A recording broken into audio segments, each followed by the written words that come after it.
Alright, we are back on the Rift. Garen Yumi down in the bot lane again. Tim's worst nightmare. I hate it. 30 seconds until minions spawn. Ryuteros up on the Kale once again, so... I hate it. Yeah, Ryuteros enjoying that Kale in the top lane. Some cool Kale skins, too, post-rework. She's got a lot of interesting animations. I think that one that he's been using today is the old Judgment Kale, which you only got if you played in Season 1. Minions Flex. have spawned. Flex. Yeah. I think you were supposed to play a specific number of rank games or something for it, which is weird because I have it. Oh. And I didn't make 30, and I wasn't level 30 by the end of Season 1, so... Very weird. But yeah. No, it's a skin that came out in Season 1 as a reward for playing in Season 1. Ah, for playing in Season 1. I probably have it as well, too, then. Probably. And I didn't even know. Yeah. Team Frost is dead, Ander. They died. They died.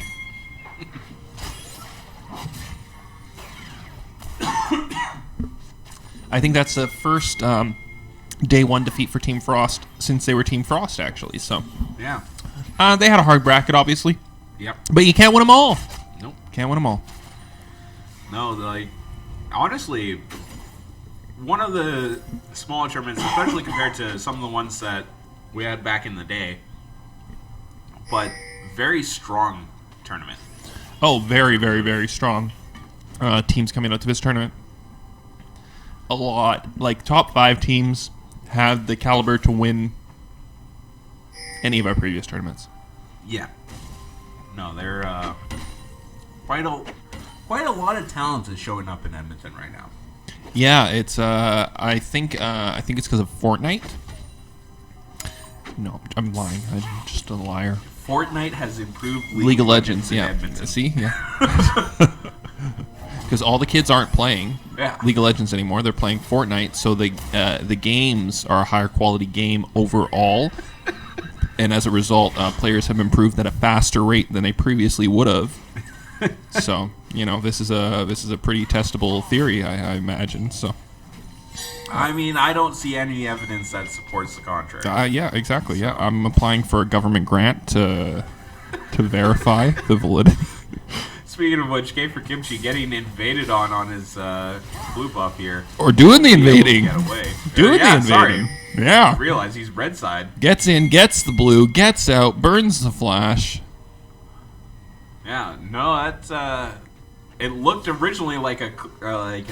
Yeah, like he was getting collapsed. And I guess he was getting collapsed He on. was, but it in looked the like an opponent jump. invade collapse. Yes, you're totally right. But it wasn't. It was the exact opposite. It was, hey, that's my jungle, please. Please don't steal it, Mr. Fat Man. Oh, please, sir. Please, sir, no stealies. Yeah. Kind of early on, we shouldn't see too much action. Most of these lanes want to kind of scale up. Yeah. As you go, you got Vayne in the bot lane. You got Garen Yumi, which we talked about earlier. Mm-hmm. Doesn't have a lot of lane pressure till 6. No, and they've had a game of practice on it so far, so it might be improved this game. Yeah, and then Cassio, Lissandra, both kind of more mid to late game mages there. And obviously with Kale in the top lane, you're not going to see much action early there. No, yeah. You're going to want to avoid confrontation. Snowball up. Yeah, Get that especially farm. with the Jax in that lane as well. Like that's Yeah. that's 2 top lane carries that just want to get to full build. Yeah, the last thing you want to do is end up in a situation where you're Kale and you're a late game carry, and you fed Jax, the late game carry, who's also a mid game carry, and is a son of a bitch. A lot of characters you hate in this game. I'm an angry old man. What can I say? I'm old now. I'm angry. It's the way of the world. Yeah, jump in from Jax here. Seeing just a little bit of trading go back and forth there. I guess it happens when you play AD. You hate all champions minus ADs. I like this and AD and that AD. That try to take over the AD role. I detest it. Detest. Yeah, K for Kimchi so far just kind of being a terror in the jungle right now. Yeah, just all over the map. He's played a great Gragas game last game as well too. So probably feeling himself, feeling good, feeling confident, making those aggressive invades early on. So and now he's got a lot of timers. We'll see if he can try and 3 buff again, or if he goes for that, or if he's gonna play it a little more passive as they're moving forward. Getting 2 blue buffs, so for Gragas in an early jungle clear, oh boy, is that nice. Oh yeah, you gotta be happy when that happens. And Yuumi eating an unusual binding. Yeah, a strange one, which got her. Yeah.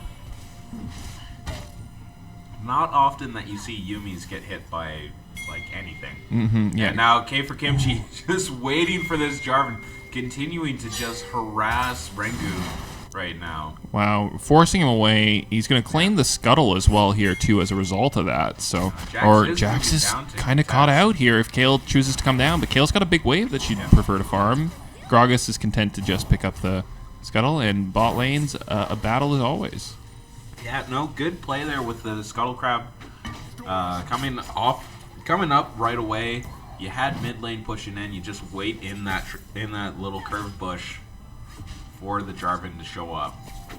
Yeah, Gragas and Jarvan both on mirrored sides of a jungle right now, both doing the red buff. Gragas might look to make a play here top lane after he picks up this red.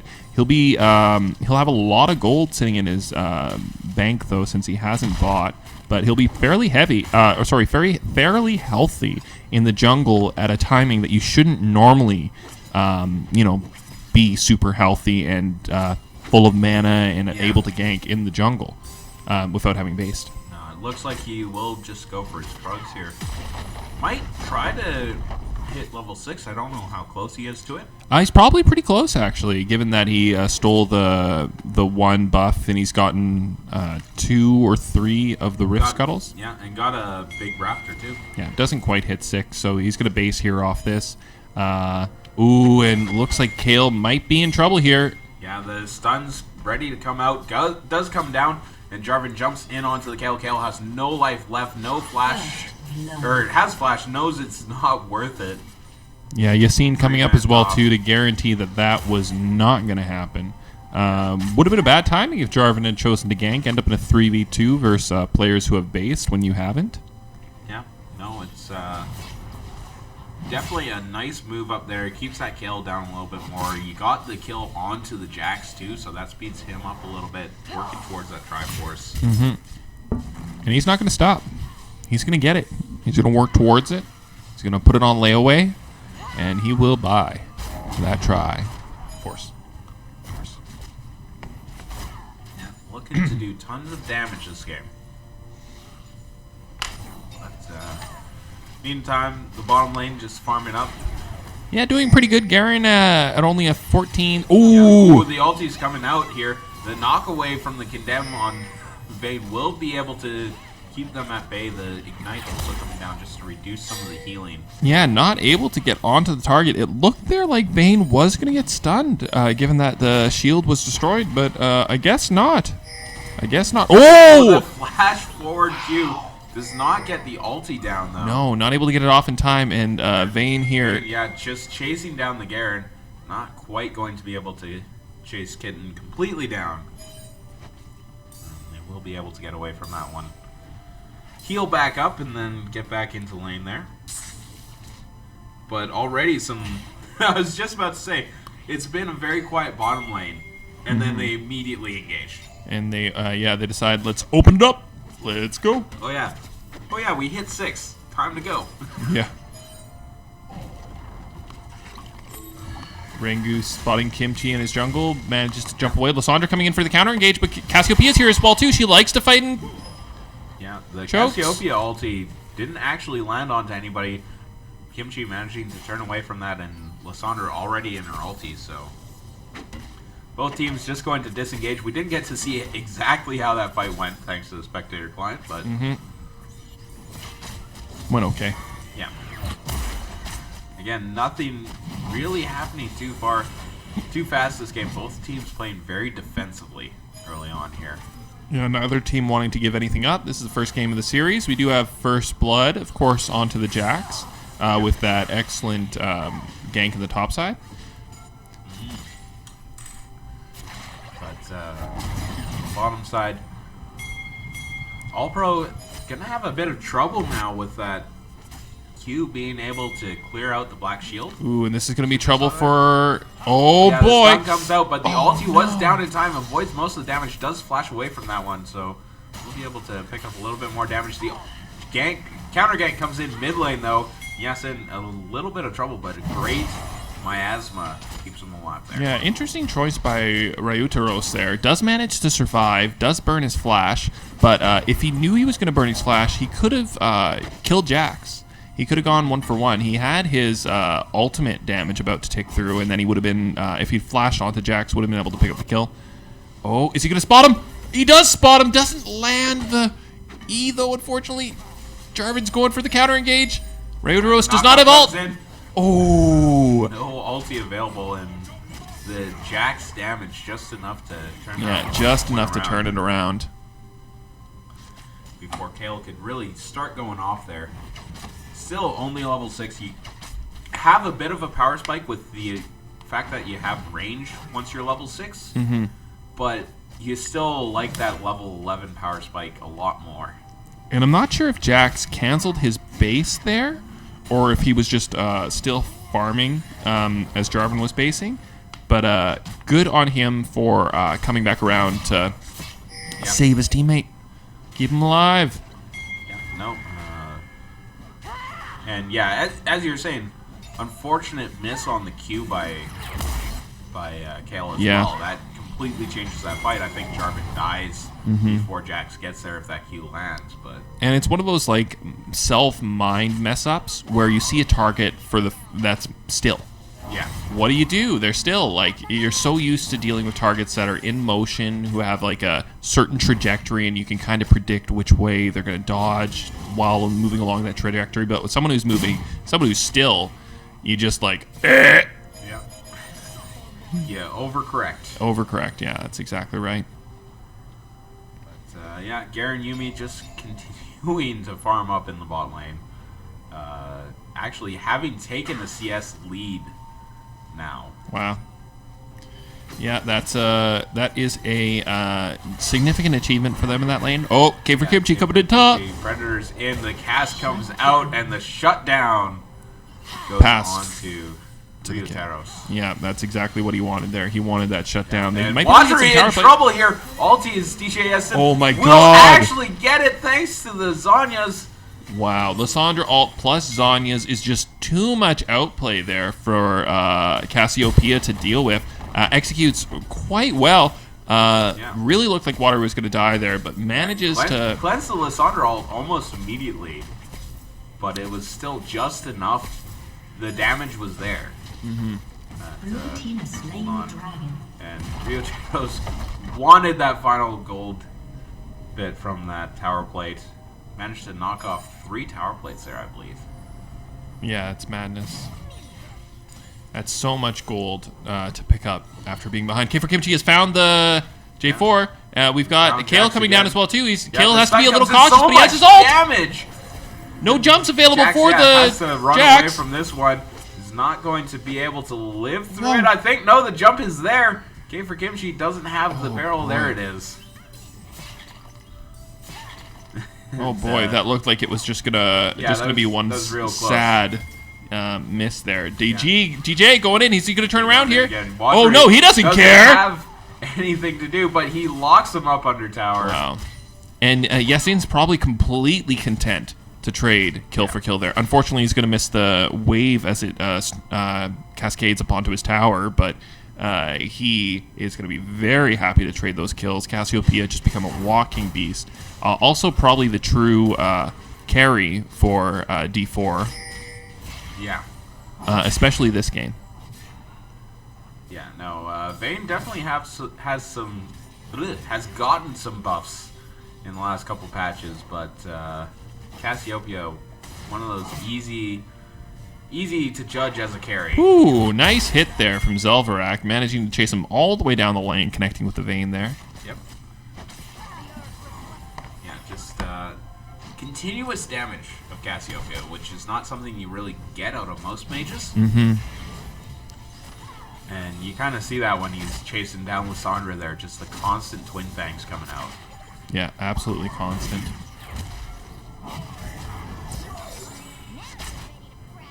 Yeah, Garen Yuumi just kind of taking over this lane in the bottom. And I noticed in an adaptation that Kitten and Zelverak have made with this Garen Yuumi bot lane just in their items from the first game. In the first game, they rushed the fully completed Relic Shield. Okay. And didn't actually have any bonus AD or nothing until like 20 minutes into the game. So now they're gonna go for Black Cleaver first, and then they upgraded the Relic Shield and then immediately went into their other items. Yeah, that's gonna make Garen a lot more relevant in the mid game than he was last game. Snare lands. Vayne's gonna be able to stack a Condemn on in the top 2, and that's about half health. But guess what? It's Garen Yuumi. It's Garen. He just sits there and he gets all his health back. Look how healthy he is. Yeah, and the Yuumi heals definitely don't hurt either. So, okay, for Kimchi, just going to clear out a ward in topside, and yeah, first tower going the way of Ryuteros in the top lane there. So, yeah, K for Kimchi definitely putting out pressure in the top lane and really helping to swing that lane towards the Kayle. Mm-hmm. And get that Kayle running even faster than usual. Oh, nice connect there from Yuumi. Yeah. Garen can't quite get onto the Vayne. There, yeah, no, and there's too many minions as well, too. He wouldn't have killed her, so. Yeah. No, just both teams content to farm it up, play safe, go for this late game. The late game team comps they've both put together here. Yeah. And see what happens next. No dragons available right now. The only one down so far was the Mountain Drake. And big the dive coming in bot lane. Gang. Yeah, it's going to be a lot of damage down onto Remember, it's Garen. Garen! He lives for so long, and Gragas in with the kill onto All-Pro. Watery gets hit on DJSN as well. Rengu running away now. The double kill coming out for Vayne, but double kill for Watery as well. So 3 for 2 in a backfired gank down in the bottom. Yeah, and that's normally an excellent play. Yeah. Obviously, that normally goes completely perfectly for them. They just wipe the team, take the tower, and push. But it's Garen. He's way tankier than an AD. It's Garen with a Black Cleaver and Merc Treads and Yuumi. Oh no, and Ryuteros didn't have vision of the Tri-Brush and just gets blown up for trying to take that Blast Cone away. The flash forward by K for Kimchi does pick up a kill in the jungle and will be getting a red buff for his troubles. So yeah, steals a red buff, kills a jungler. Not a bad day for K for Kimchi. Yeah, and we'll start up this Ocean Drake too, I think. Yeah, I think so. Bot lane should be able to collapse and give him a hand in a second after we take this tower. Blue team's turret. Gonna dunk on that tower real quick, push this wave out, and then head to Drake likely. Yeah, honestly, Kayle does die there, but really close to getting that big Nashor's Tooth power spike. Oh yeah, very close. Yeah, that's going to be a big up for her as soon as she grabs that. Yeah, Kayle just not having vision. That's all it is. Great play by Jax. Collapses in. Boom, boom. He did have the vision. Yeah. She did not. Yeah, no, really well done play by Ty in the top lane. And Vayne's out alone. Yeah, she might be too far forward here, actually. Yuumi does have ult available as well as exhaust, and that's not a stun. Oh, it's going to be tough. Oh, the flash forward by Garen gets the root onto Vayne. Oh my god. She does barely live, but the Yuumi proc will kill her. Oh, and Gragas is coming in to pick him up. In the back line here. Does go on to Kitten. Keeps continuing to damage him. The ulti comes out, knocks All-Pro backwards. The ulti from Morgana comes out. They're going to have to walk away from this one. Yasin coming on the back line as well, too. He's fighting Lissandra. Hits the minion with the Q, but does finish off Morgana and DJ Yasin trying to find something for his team. And Ryotaro's having to pop ulti as the poison was burning him away. And DJ Yasin going to maybe make it out. Does not get the back off. Gonna die to Watery. And remember, Garen was the target of all these fights. And I just want you guys to all look at that health bar.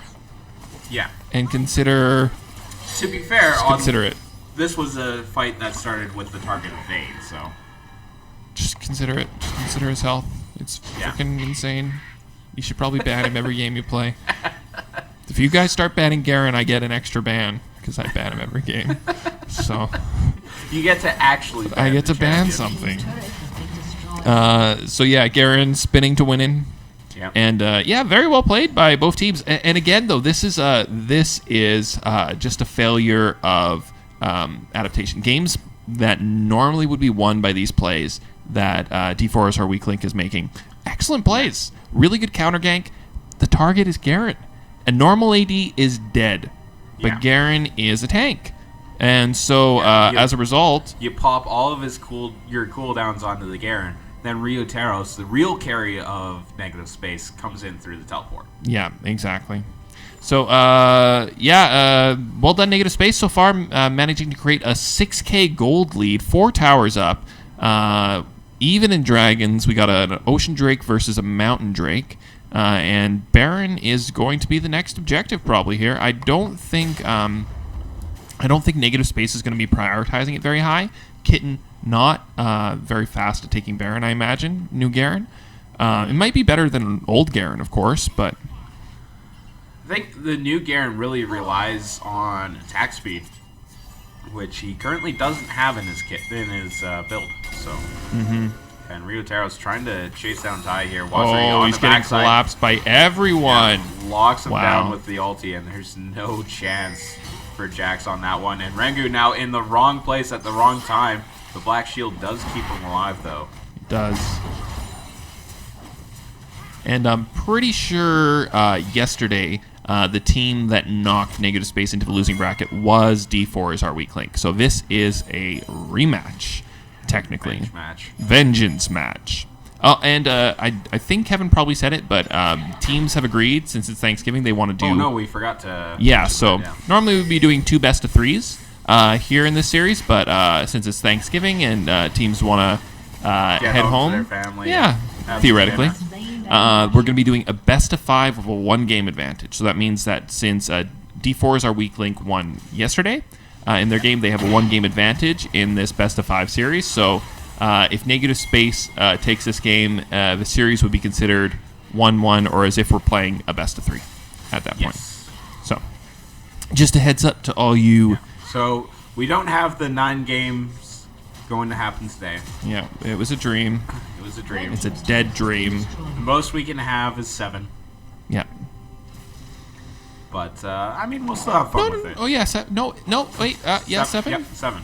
Because you lose 1 game in a best of 5. Yeah, no, you're right. Exactly. Yeah, Plus 7. the 1 for the advantage. Yeah, you're exactly right. Because technically it's 1-0 in the series right now, even though this is the first game. Yeah, correct. Correct. And I just absolutely lost my voice while I was trying to say all of that. Yeah, sorry. Bye-bye. Bye-bye to your voice. Yeah. No, that's going to be great on Monday after all this showcasting here. Bye-bye. Especially if we go to all 7 games. We're going. We'll see how it goes. We can only hope. We can dream. Who doesn't want more League of Legends action? Everybody wants more League of Legends action. And maybe, hopefully, a faster game like we've been seeing through the rest of the tournament. Because I'm going to be honest, this game's been a little bit slow. A little slower. Not as much fun, but they've got a team. Both have team comps that are less fun. No, they're all scaling comps. Like, it's going to get really fun right now with Ryotaros getting dunked on in here. Yeah, I think he had a great time. Yeah. As we kind of get later on into the game, like, this Baron buff is going to help accelerate into more and more team fights here, and we'll actually get more and more action that we can commentate on. And not just 15 minutes of farming like we had. We like farming. We're in Alberta. We're in the prairies. Come on. Farming's in our blood. Yeah, we're digging for that black gold. That black gold, that too. Saskatchewan can have the farm. They can have the farming, yeah. I had a point, and it's gone. It's been disappeared. Oh, I was going to say, it is so important that D4 is our weak link. Caught that pick in the mid lane onto Rio Taros. Because otherwise, we've got a 4-1 split with Baron in 2 lanes. Now that's no longer a possibility, and that enabled them to move all 5 players to deal with this 4-man push in the bot lane. So it's really stopped. Oh, it's... Casio ulti there, I think, got burned as well. Oh, wow, it did. Yes, I didn't even notice that. I wonder if Negative Space noticed that. I'd imagine they had to, but... K for Kimchi flashing away from the binding there. They were really scared of an engage there onto Rengu, and Yasin popped the ulti just to make sure nothing could happen. And Ryu is coming to join them in the bot lane. They're going to try and make this push be the push that gets the tower. He might come in from the backside. Garen's coming around from the backside. Yeah, gets rooted up by Morgana, but she gets caught up by Lissandra on the backside. Vayne going low right now. The Yuumi ulti doing so much. Ryotaro's on the backside. Rengu going low. The ulti comes out from Ryotaro's, keeps him alive for a second, but Jax now has the chance to get a lot of damage done, but Garen drops the hammer. Wow, and that is a 508 executed by Negative Space. All started up by the max range Lissandra ult. Followed by the Gragas ult into the Nexus or into the tower, into the Nexus, into the inhibitor tower, and also the last pixel of Numi's ultimate, finishing off the Cassiopeia there so that she can't base and go for the hold. So really good push by Negative Space there. Which managing puts us at 1-1. It's a 1-1 series, folks. It's so we like got a best of 3. It's like yesterday didn't even happen. So yeah, best of 3 to come up. Coming up for these ladies. Yeah, and so we'll take a short break while we get into the next game's lobby and everything, get the team sorted, ready to go. So stick around. We got more action coming to you live here from Edmonton, Alberta.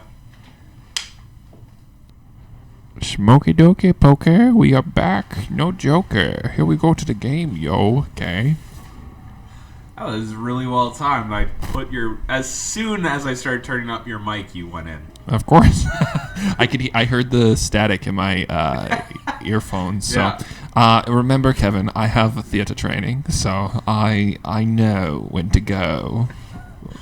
Fair enough. Yo. Okay, we are back. We're back live for game number 2. Game number 2 or 3. Or game number 1. Or, yeah, let's say game number 1. I like that. Because it's best of 3 now. Best of 3. We're in a best of 3 series.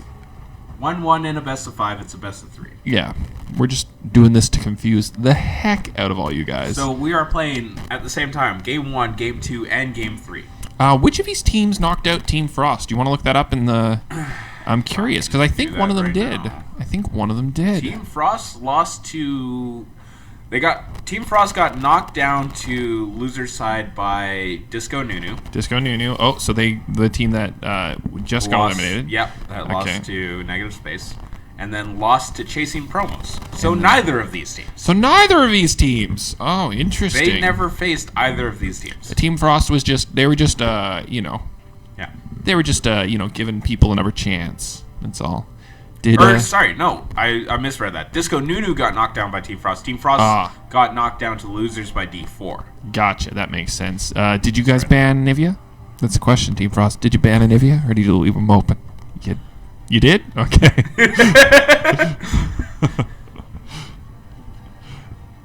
We left Ziggs open. Bofer banned this game, that's for sure. Yep. There you go, you learn. The Kha'Zix as well. Pike Sona bot. Oh, you fools. You fools. All right, well, Team Frost was just, they're busy today. Yeah. So they just came for day one of the tournament anyways. Exactly. 2 support main spot lane. Oh, yes, I did hear about that. I heard that you had both 2 supports playing in your bot position. That is pretty funny. Did Tarek get banned as well? Because I'd imagine if you're playing 2 supports anyways. Yeah. You could, yeah. With a vengeance, Corey. All right, so Janna. We did see a Janna ban the previous game as well, too. We did. We saw the support pool get pinched for All-Pro. Mm-hmm. But this game, they've got first pick, and they banned the Noonie, Yumi, and they picked the Nana. Janna. And Tristana as well. I'm curious where this Tristana's going. It is weird to say, but that is a flex pick right there. She's going home with me later, if you know what I mean. I think probably 80. I'm going to say probably 80. Could be top lane. It's true. Apparently not going to again, be. Yeah. That might be me. Let me. Well, also, it might just be our headphone splitter. It's possible, too. Yeah. Could be the headphone splitter. Yeah, Stream, let us know if you guys were hearing that little coming through. That could be us. Well, I mean, it's us one way or another. Oh, great. And you just gave me 2 ears as well, too, with whatever you did. Yeah? Yeah, you totally did. Did I fix it? Yeah, you fixed it. Okay, cool. So it's just my little adapter thing there. Yeah, I just pushed everything in a little bit. Great. Yeah. This adapter has always been... If this is the same one that we were using forever. for FGC and everything... Yeah. It's past Okay, I'll buy a new one. I'll buy a new one. lifetime. All right, I get it, Kevin. I'll buy a new one. At any rate, we got Sivir again on Kitten, so... Yeah, we do. Gragas for K for Kimchi again. Mundo's continues to be banned. So, gonna slip on down to the Gragas, which has been a pretty big success for him so far. Yeah, K for Kimchi has been having a very strong performance on Gragas in every game. Last game, just opening up the map as well, too. Felt a lot more comfortable invading, it looks like. It stole that blue. First 3 buff I think I've seen in a casted game yet.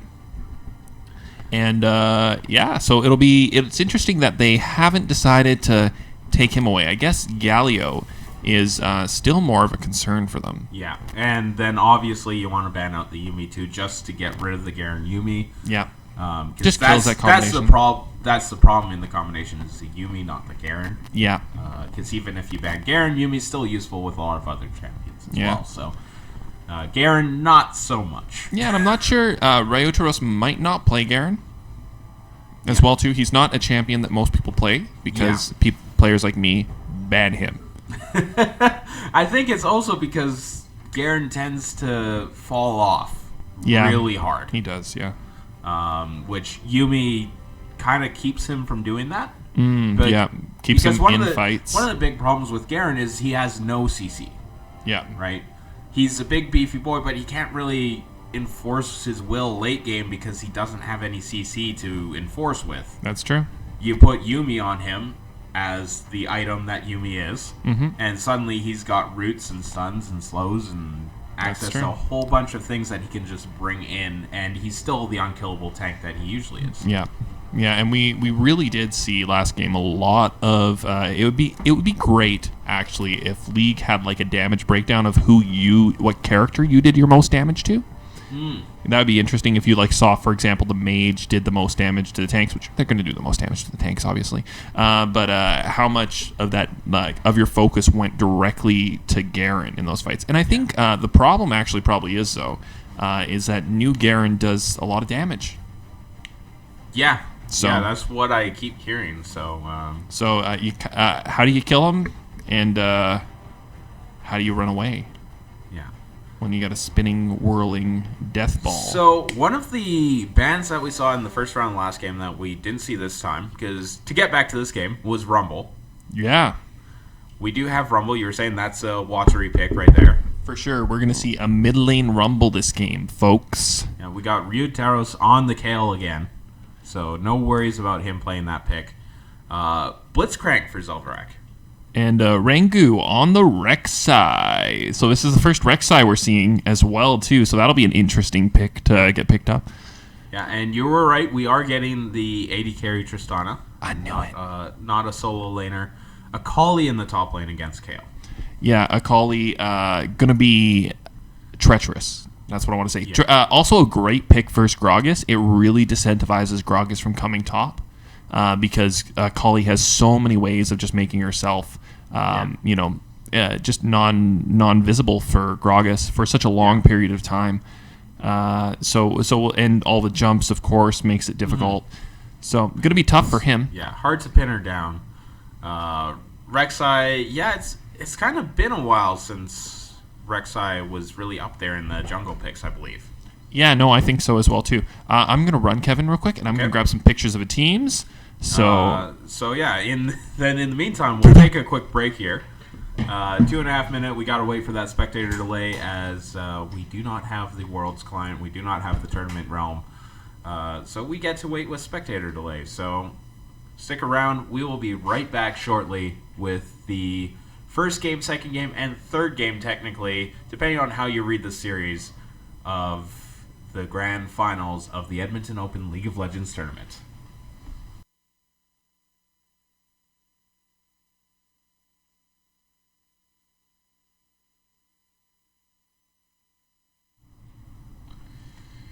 And we are back, or at least in the loading screen. we load, we love, we live. We lift? Yeah, Do well, you even lift? sometimes. I've Depends on sometimes the day. lifted too. I've lifted things. I was right. It is Judgment Gale. This screen usually goes by so fast that we don't have time to appreciate the skins that are being used. That's true, actually. And that is Judgment Gale, which is the one that was given out for Season 1. So Judgment Kale, Hillbilly Grogras, Rumble in the Jungle, all classics. Firefighter Tristana, her old legendary, yep. which is also terrible. But it had water effects. It did. No, I'm still not clicked onto the screen, so do that every single game. You know what's nice about these teams? What's so nice about them? They come into the lobbies in order. They're kind. Yeah. Gracious souls. Unlike some teams. Yeah, and they've been playing forever, so they all own all the champions. Yeah. That also helps. Alright, so we are getting into game here, and looks like we'll have a little bit of an invade here. Oh yeah, quite possibly. We're seeing Or no, they might just be looking for that early hook. No, it's 4-man flash, damn it. I think that's asking a little much. You ward over 4-man flash. 4 flashes for first blood? Worth. So worth. Looks like Gragas is actually going to start on the red side, so sticking to that. Yeah, standard new jungle path. Everyone likes red first, but you open with the whatchamacallit item. The talisman, I think. Talisman, yeah. Yeah, no, red side kind of the more important half of the jungle right now. Just because of how big Krugs and Raptors are in terms of experience and gold early on. And getting... Because I've been setting up on jungle lately, and I didn't realize that the first clear of all the camps actually have a lessened amount of experience and everything. Mm-hmm. And so you want to get the bigger camps like the Krugs and Raptors going up faster and earlier, so you get that that debuff cleared off of them. That's very interesting. I didn't realize that either. You know what? That should be obvious. I'm just gonna complain like I do for a little bit. I'm just gonna complain. That should be so clear to everyone in the game. Like it should be. There should be information. Like you should be able to click the camp and have a debuff that you can read.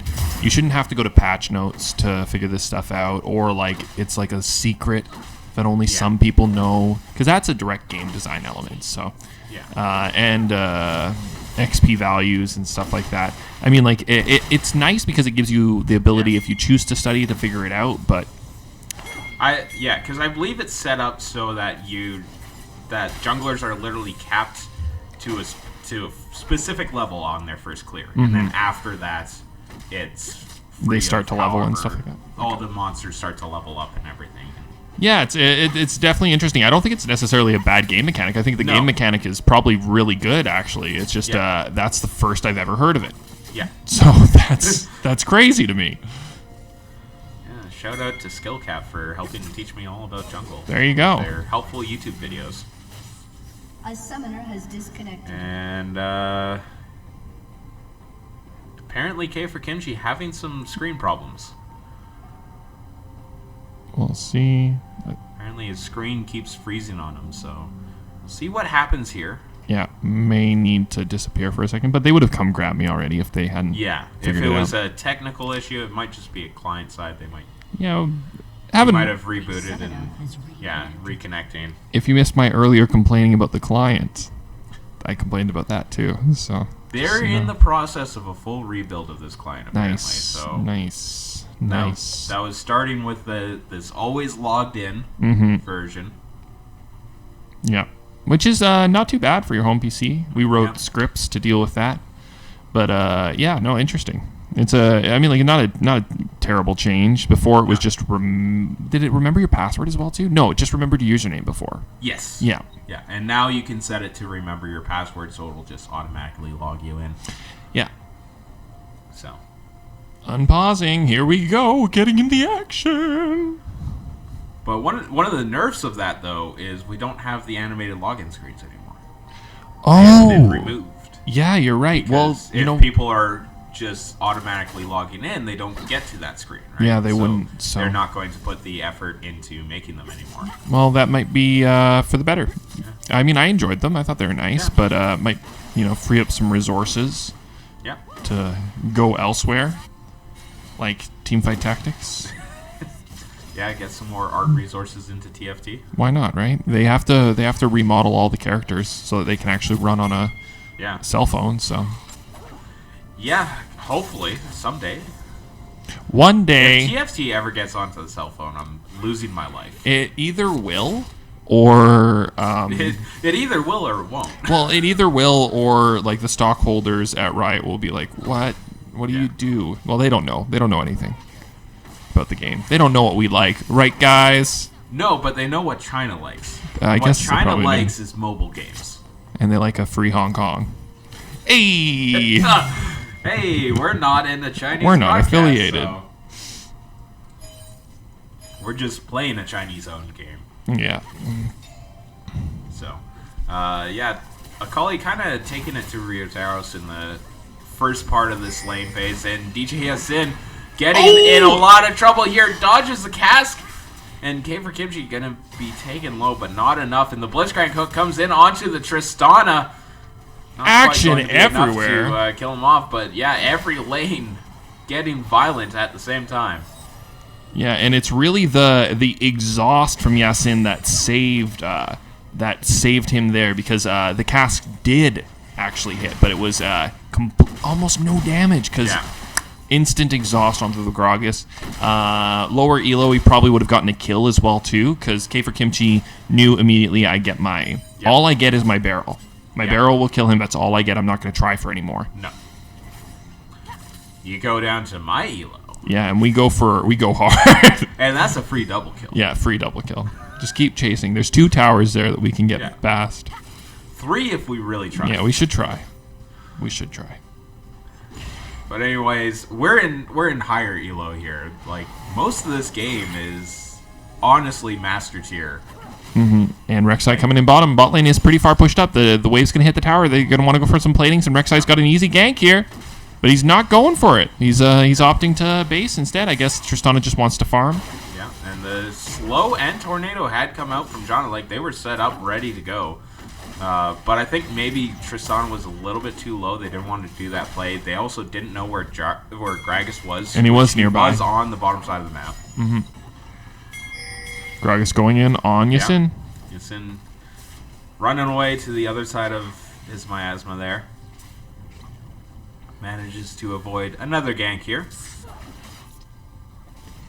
So spice. And teams will continue to farm up.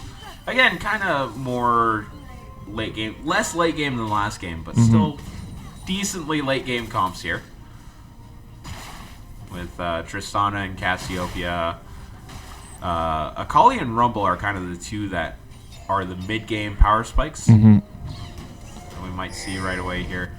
Watchery is level 6, so I have a feeling he'll want to get some roams nice on knock up this from gank doesn't come out too strong here.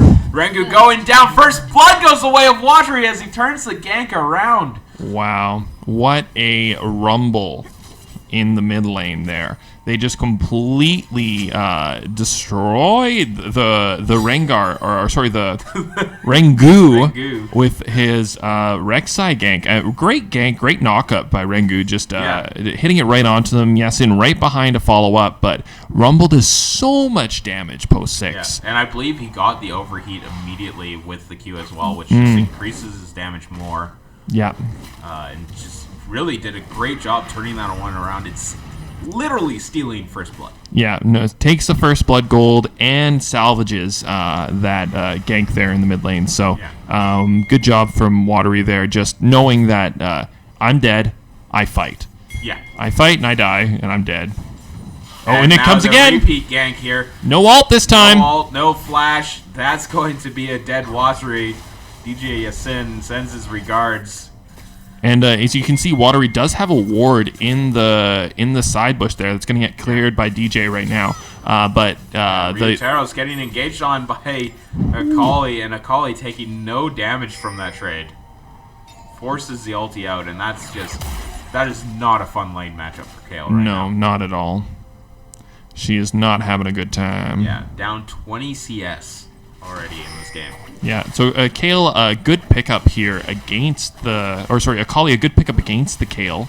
I know that I'm pretty sure the top laner is a competent Akali player normally as well too, so not just picking as a counter pick, but that really disables a little bit of what the Gragas was doing in the previous game, spending a lot of time towards the top lane, and it also allows you to pressure the Kayle when she's not at her strongest. Hook comes in, lands onto Tristana.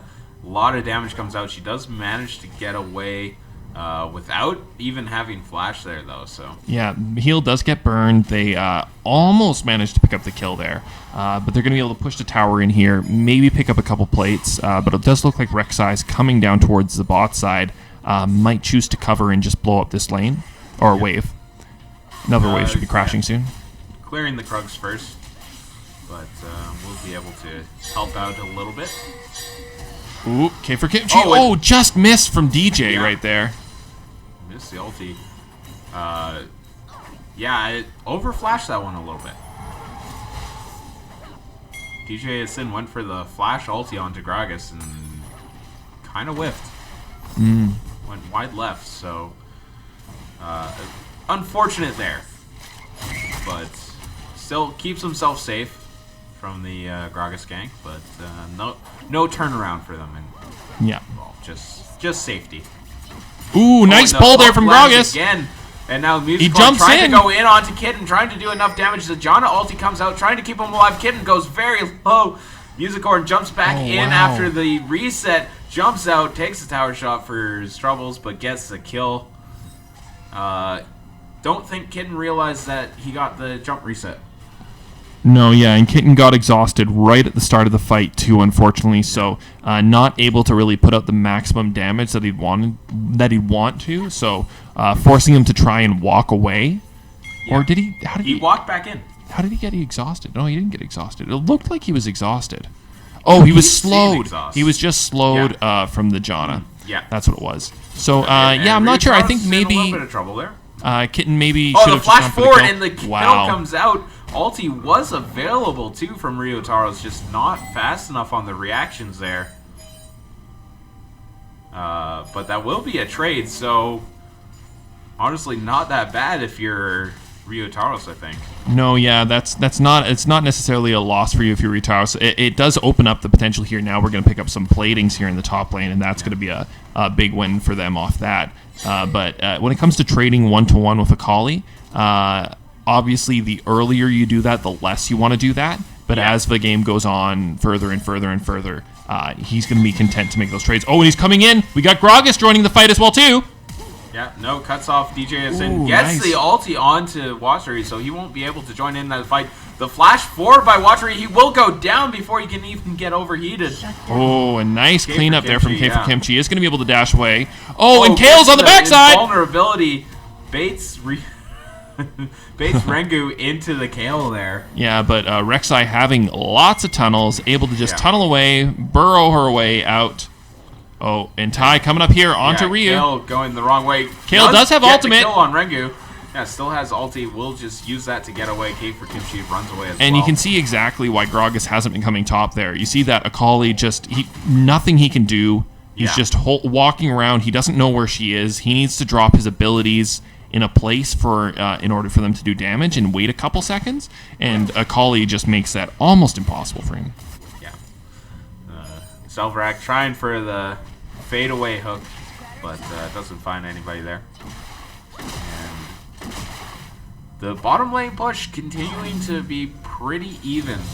Both Tristana and Sivir both really good at clearing waves. So yeah, and we do have to also count the Blitzcrank farm towards Sivir. So really, actually, a pretty significant advantage for negative space in the bot lane if you include Blitzcrank's farm in 140 to I believe it is included, 93. Actually, I believe they brought that out a couple patches after they first brought in Relic Shield. What? Yeah. Okay. That they added into their CS. Yeah. Into the 80 carry CS, yeah. Okay, well, we have to watch as he hits one. We'll watch attentively. Yeah.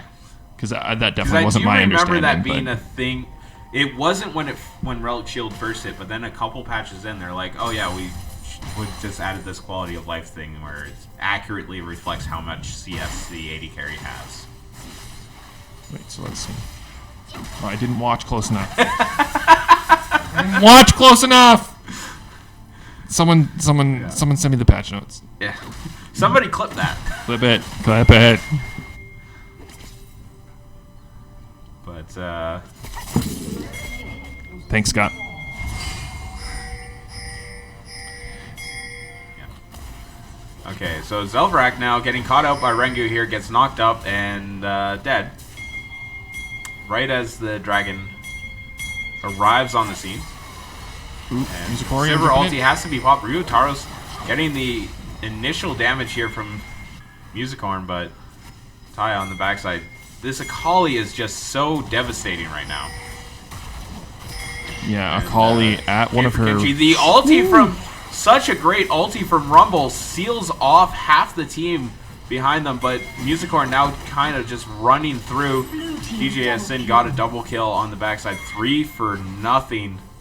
Yeah, huge play there for D4, and they're also going to be able to pick up a dragon here off the back of that. Really, really opening the game up for them here.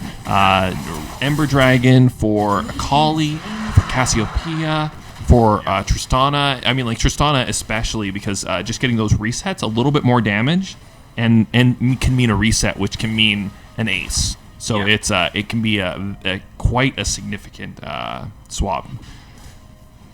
So big for them. Kind of interesting. Tristan doesn't stick around even just to try to get one tower plate before it goes there, but she wants to be careful.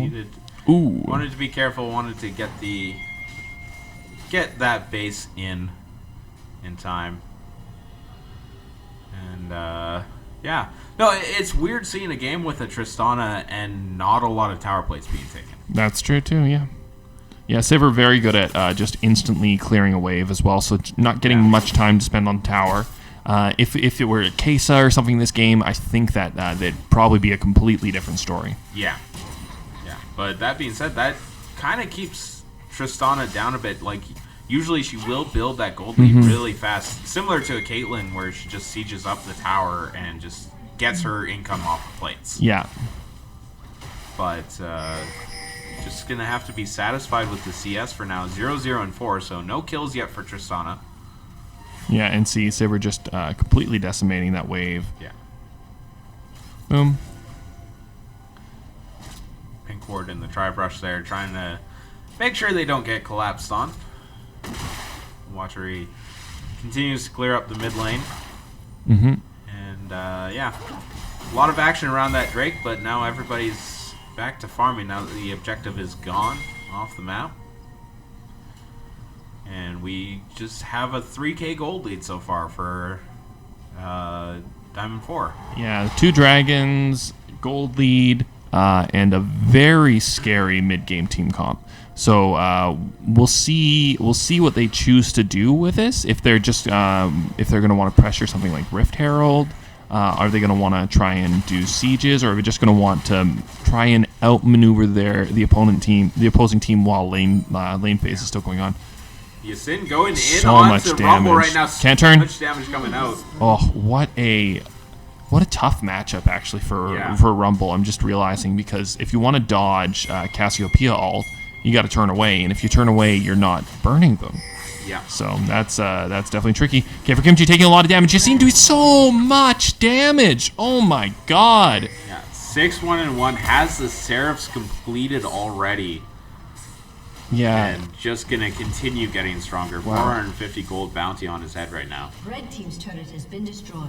It's yeah. And Ryutaro's in a lot of trouble yet again. Yeah, I think we are going to see some ban adaptations to the next game, because, I mean, I don't want to call a game early, of course, but right now we've just gotten to a very scary point.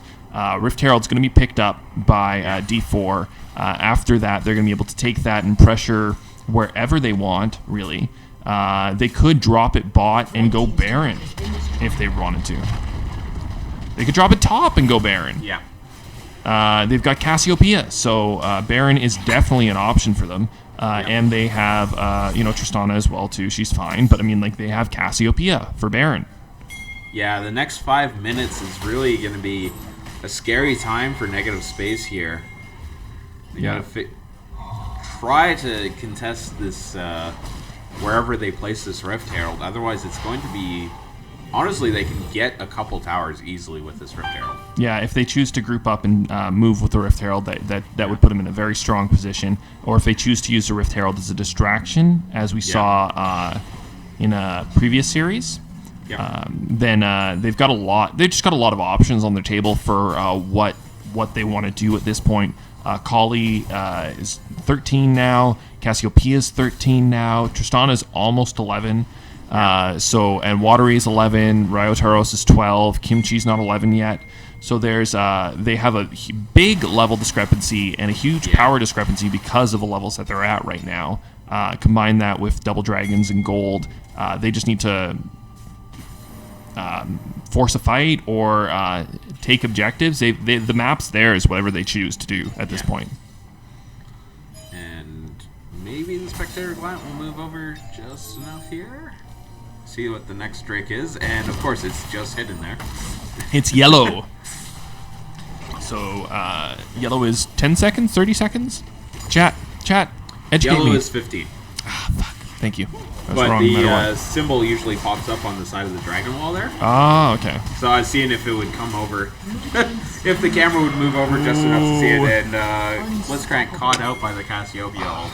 And yeah, they just do dragons so fast. Negative Space was almost in position to contest there, but Cassiopeia, Tristana, Rift Herald down mid lane. Oh my God, this is a terrifying point to be at if you're Negative Space. You just don't know what to do. Down one member, no Rumble ult. Ryu going in. Oh, nice knock up there. Onto Kitten, does manage to land it. Yeah, the ulti comes out, but it is onto the Sonya's Watery, and he does get the Kale ulti. Delays the assassination from Akali, but she's just going to jump on the back line. And Ryutaros does manage to get a double kill, I believe, but it's not going to be enough to stop DJ Yasin and Ty on the backside. And this could be the inhibitor. Ooh. DJ Yasin in a little bit of trouble. Ty's going to have to tank up this tower for him to get away from this one. And, wow. And they've got second towers as well, too. This isn't something that you normally use when you're sieging inhibitor. Oh my God, what a fight. Well fought by Negative Space and well engaged also by D4. Negative Space could have lost a lot more in that fight. They did lose almost all their flashes, however, so that's not going to be open for them in future fights as they're going forward. It's going to be hard for the carries to kite away from this Cassiopeia and Akali especially. And that dive was fought without Rumble ult as well, too. So imagine if that dive was fought with Rumble ult available. Negative Space may have turned the whole fight there. Yeah, it could have gone a lot better for Negative Space, but yeah, kind of you're seeing D4 just almost test their limits here. They're like, okay, we've won the last couple fights. Let's see how far we can take this before, it gets to be a little bit too much. And then at this point, that's kind of when you want to do that because you're a little bit safer now. Like, because that definitely was an overreach.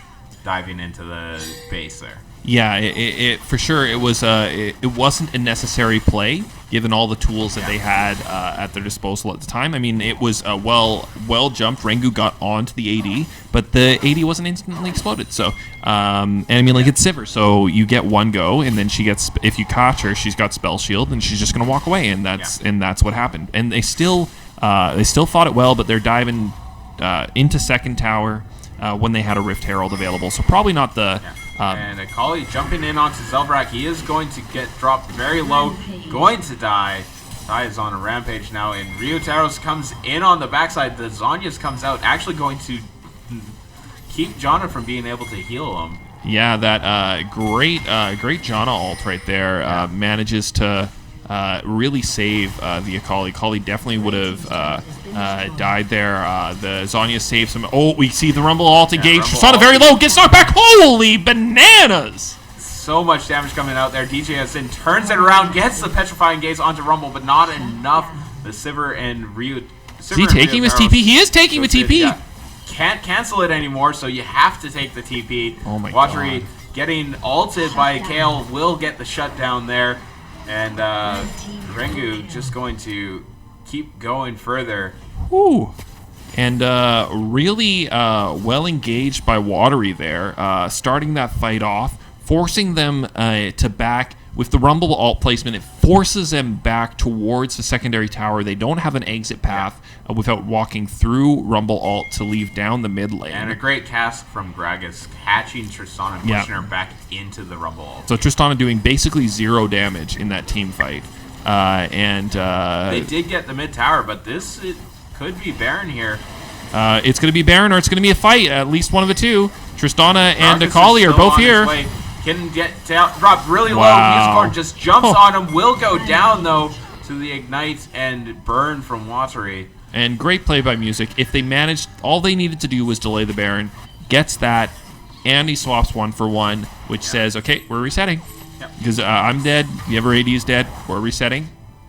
Dragon's in a couple minutes. Honestly, that being said, D4 could do this Baron really fast. Cassiopeia absolutely can. Yeah, she absolutely can. With 2 Infernos. And Rumble is going to be spotted on the bottom side of the map in a second here. When he is spotted, they may just reverse course and just run at it. Yeah. But we'll see. Interesting choice, have Rumble grab that wave there with no teleport being available. The dragon is spawning right now. Pings everywhere. Zelvrak wants to clear wards around Baron. They have no vision around Baron. Mountain Drake is going to be absolutely disgusting on this team. Yeah. They've got... you talk about a fast Baron with Tristana and Cassiopeia, and then you throw 2 Infernals on it, and then you throw a Mountain Drake on it. And they're going to get one more dragon before Elder spawns, so not sure what that will be, but we'll have to find out. Yeah, we will. Yeah, this is Baron right here. Yeah. Cassio may just wait. Like, Cassio doesn't need to go. I mean, if she goes, they kill it instantly. But Cassio can wait and, like, kill 3 of them if she chooses to, as well, too. Honestly, a lot of Akali options. can sit on the back line and kill 3 of them if they want to. Or are they going to try and just press against it? It's like they're trying they have vision. Here. Oh, what? Oh, the flash my! Exploded. Janna, DJSN on the backside, gets the Petrifying Gaze onto Watery. Will lock him up, but... this is a disaster coming out, and JSN goes down. Kale gets ulted and lives. And what a fight! What a turnaround by Negative Space. And I just gotta give props to Zelvrak. Didn't know he had it in him. Just the flash ulti. Flash ulti opening up the fight, gets rid of spell shield, catches the Akali, pulls them in. This is going to be death for the Akali. The body slam comes in with the auto attack from Sivir. That's the Baron. Wow. That actually was an ace. Janna just comes up after Akali goes down. And what a swing for Negative Space there. Clean ace. I was looking as they were sitting in that bush. I'm like, there's a ward in there. Yeah. And in my mind, that was a D4 ward. It absolutely was not. Yeah. You can see it on the map right now. There was a red ward in there. They knew exactly where they were. Yeah. And D4 had no idea they knew. Yeah, and Zelverak was trying to figure out, how do I deal with this spell shield? How do I deal with this spell shield on the cast? That's my target I want to pull. I'm going to flash ulti. Yeah. I'm going to flash ulti, knock him up, pull him. Bye! And he just goes. And it's a move that you almost never see. You rarely have enough time to think about a play like that, because they had vision on him for 4 seconds, 5 seconds, just sitting in that bush. Yeah. Right? So, good call by Negative Space. Well-initiated fight, and from a game that looked unwinnable, they're in it. Yeah, suddenly they're back in it. They're down 4 Drakes to nothing. This next dragon is going to be very important. And they're sitting on red wards again. Wow, and this is, let's look at their, we have 2 sweepers. We do have 2 sweepers on the side of D4, but... Blue team's turret has been destroyed. Yeah, I guess we get the outer tower are going down finally. The first tower of the game for Negative Space. Yeah. Blitzcrank not going to find the hook here. They're just going to sit back with this cannon minion, let him do his work. Yeah, and they do not have a team that can deal with these cannon minions here. A very interesting play I saw in the previous game was the Mordekaiser was pulling the cannons. Ooh, Zelverak goes for the Hex Flash, right? Hex Flash? Yep. Hex Flash hook. Oh, the Tristana gets pulled God. back. Musicorn down immediately. DJSN down to half health. Boomerang Blade comes through, does not do... Akali on the back line as well, does too. a Ryu. little bit more damage, but... Yeah, Akali's carefully on the backside. Ryu Taro still has ulti, so he can save whoever Akali tries to jump on here. But what a pick by... Yeah, K for Kimchi is going wild. Well, K for Kimchi is having a great time playing the fat man. Yeah. He is slapping you, and he's sharing his drinks, but it's no fun for you. Yeah. He's just having a great time. So. Oh, the hook in onto DJSN. Wow. Exactly who they needed to hook there. Akali goes in, does God. get the shutdown. They do get the shutdown onto Rumble, but K for Kimchi on a killing spree. What is new on this Gragas? Wow. And again, and from literally 4 minutes ago when this game looked completely unwinnable for Negative Space, they've just completely turned it around at this point. The only target really to defend is Tristana. Tristana very vulnerable against this team. So much crowd control. The ulti in again! And what are they going to do? They can't do anything. They've got 20-second timers on both Akali and on Cassiopeia. Negative Space is going to push us in. Ringu's got to start fighting here, but Negative Space is going to take it. Wow. And, incredible. Yeah, what a turnaround there by Negative Space. 6-7 minutes ago, we were saying, okay, D4 is set up, they're primed, they've got this team, they're so far ahead. And then just pick after pick after pick. K for Kimchi, Zelverak starting it off with that flash ulti engage by the Baron Pit. Yeah, that is just an unfortunate turn for D4. They were in such a commanding position of that game. A couple misplays. The aggressive dive when they had Rift Herald in front of them was probably an overplay. That's more of like a solo queue in the game type play there. They absolutely didn't need to take that dive, but they chose to. And good for them, they all followed. The number one mistake that you can make in League of Legends is not to commit fully. So they committed, but it just didn't work out for them. They should have probably taken the more safe play there and just pushed down. They probably would have gotten mid inhibitor, and then it's almost impossible for them to lose that game. But then just hero play after hero play. Yeah, first you have Zelverak with that flash ulti on Blitz, gets the spell shields down, you get the Cassiopeia, and then K for Kimchi, like this Gragas is becoming a must ban. Yeah, I don't think we see Gragas again. But actually, first we have Watery. We have Watery cutting off the whole team, forcing them into the thing, and then K for Kimchi knocking the Tristana back into the tower for them to turn that fight. That was the first fight they turned. We saw so many incredible picks by them. I had forgotten about that one. Yeah, because it happened so many picks ago. Yeah, they just whenever they were on the path to push to end, D4 was pushing to end. Most teams lose the game at that point, and then Negative Space just buckled down, got the picks that they needed, capitalized, found another opening, got the pick they needed, and then one more time with a hero hook onto the Cassiopeia in the last team fight to just really open up the push down the Nexus. No reset. We're not going to reset. We're not going to replay. No opportunity for you to try for Elder with your 4 dragons. Because imagine that, right? They had 4 dragons at that point. Elder's coming soon. They pick up Elder. Elder wasn't even going to be up. Oh, it was one more dragon. There was one more dragon. One more dragon till Elder. So Elder was still another at least 6 minutes away. Oh, okay, so they did have a while before Elder was going to be available to them. But yeah, they had. Yeah, it's a.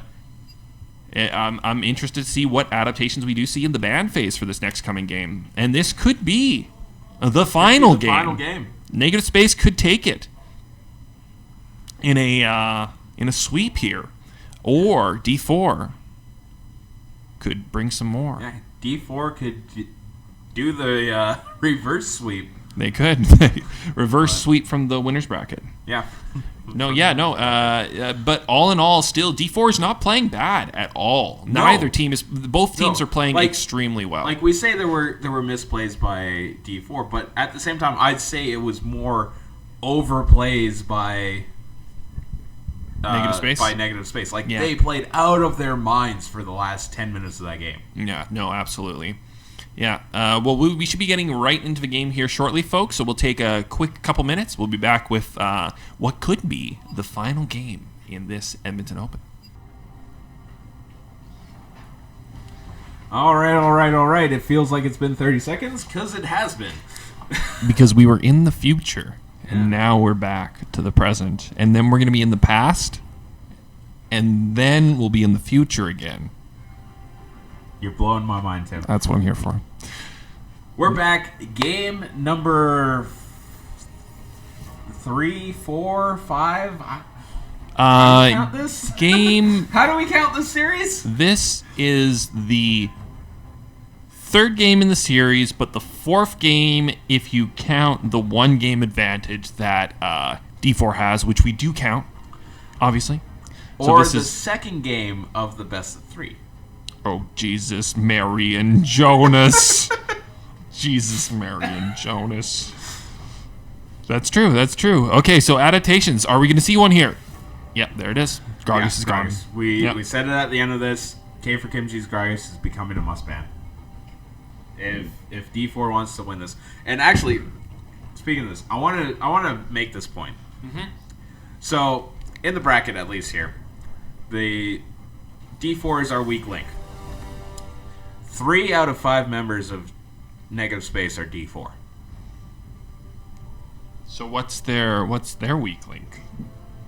I'm saying Negative Space may be D4's weak link because they're majorly. Now you're blowing my mind. Yes, right? D4 is their weak link. They jinx themselves when they name their team. Negative Space is Diamond 4, and that is the weak link. Boom. Right? That's what you meant.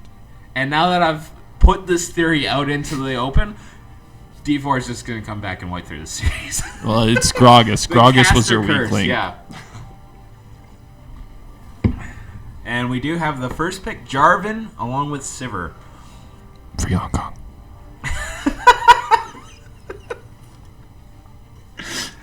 Okay. I'm kind of curious with this. I guess since you're banning out the Mundo and the Gragas, you take the J4 just to keep it out of K for Kimchi's hands? Yeah, why not? Take it away. Keep it for yourself. That being said, we haven't seen what else, at least on stream, what else K for Kimchi will go for. He did go for Nocturne. He did. Yes, he did. So we'll see. And it didn't work out well. Yeah. So we'll see what he chooses to do. I'd love to see him play Nunu. Hey, Hanul. Could be what he goes to. Hanul, man, you've been playing Nunu forever, bro. You're out 2 games. I know you can hear me. Just pick it. I have no idea if he's good or not. I actually have no idea, and I bet Hanul's not even watching the stream, so he's not listening to me. But yeah, I would love that. That falls in the line of like tanky, CC disruption, frontline, invadey. Don't care what anybody else is doing. I do my own thing. Doesn't have as much playmaking potential, obviously. Yeah. Yeah, if it ends up being Nunu, I'm gonna be like, yeah, I knew the whole time. Tim was playing 4D chess. I am. Underwater 4D backgammon is what I prefer, actually. A true man of cultures game. It's true. I think, is backgammon 4D? No, nothing's 4D, right? No, because the fourth dimension is time. Well, if... No game really runs through time. So. Don't all games run through time? But only in one direction.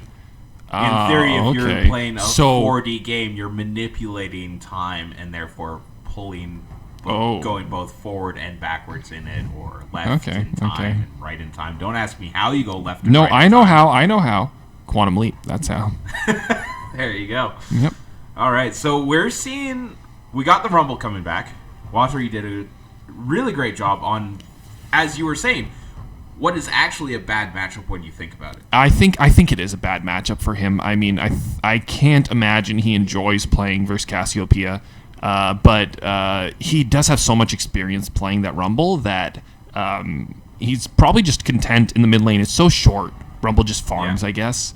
But in those all out fights, like you do not want to have to face Cassiopeia, and as Rumble's like the only character where you have to face him. Yeah. We do see the Blitzcrank bans. So Zelverak put up enough of a threat on Blitzcrank, they don't want to deal with that again. I think that's a good last ban as well, too. If there was like an OP that you were banning previously or something in these second round of picks, it's a reasonable thing to take away, especially because they played this... Was it Sivir? It was Sivir, right? Huh? It was Sivir last game for...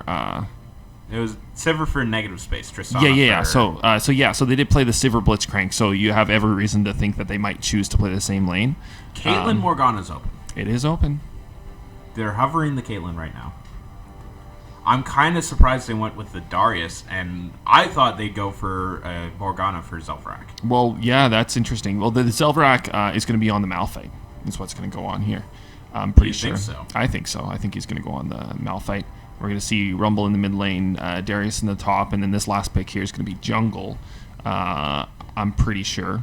I would love to see Kha'Zix as well, too. Kha'Zix would be a very interesting pick. Kha'Zix is banned. Oh, is he? Yeah. Okay. Kha'Zix was banned out by negative space, So not an option. Not an option. Has actually been all 3 games that they've banned out Kha'Zix. Their first 3 bans have been Anivia, Ziggs, Kha'Zix, all 3 games. Scotty's saying that it's going to be a Malphite jungle. Let's see, Scotty. Yeah, so not quite Caitlyn. He wins. He wins all the unless points. It's Leona jungle. Oh boy. Or Rumble jungle. It's definitely Rumble in the jungle for sure. He's got the skin. Yeah. Might as well do it. So Kai'Sa Morgana, not quite Caitlyn Morgana, but Kai'Sa Morgana is still a really strong lane. Kind of interesting picking Leona into Morgana. I love it. You've got way too much damage. That's the thing with Leona. She's got too many CCs. All her stuff's magic damage is going to she's going to be able to pop Morgana's shield, no problem. Yeah.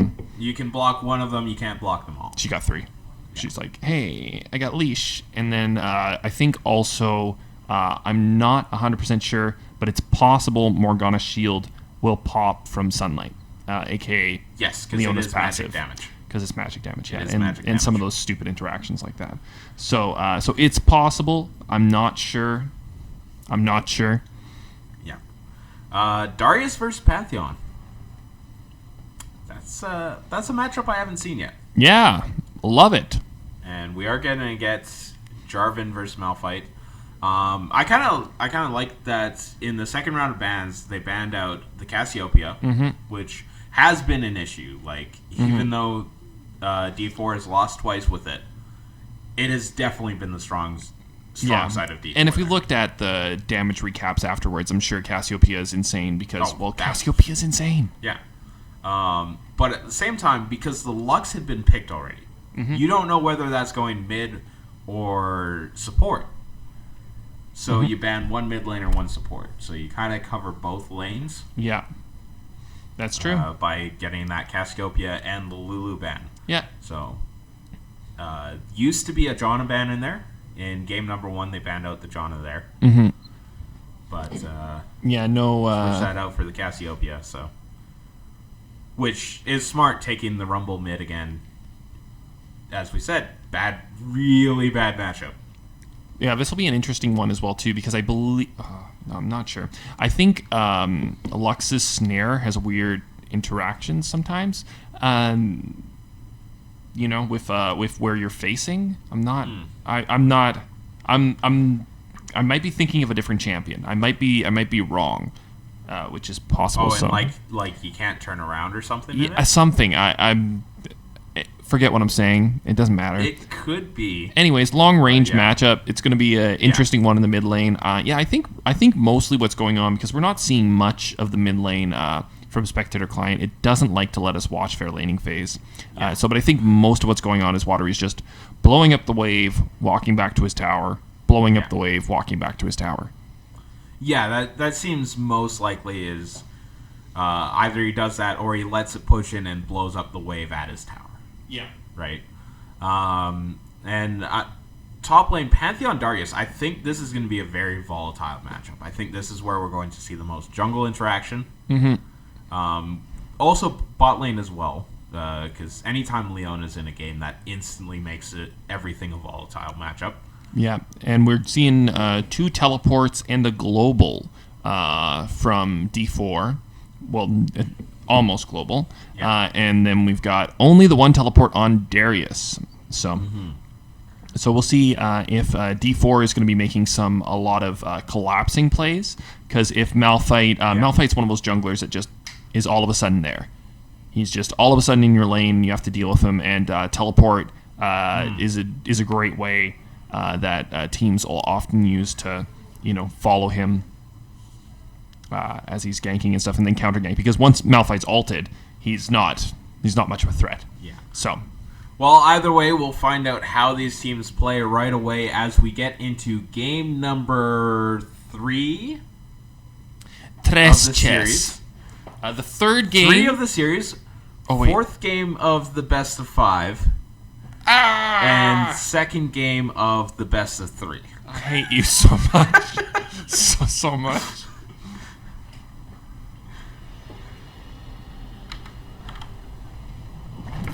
I did a thing, and it didn't work, as is always.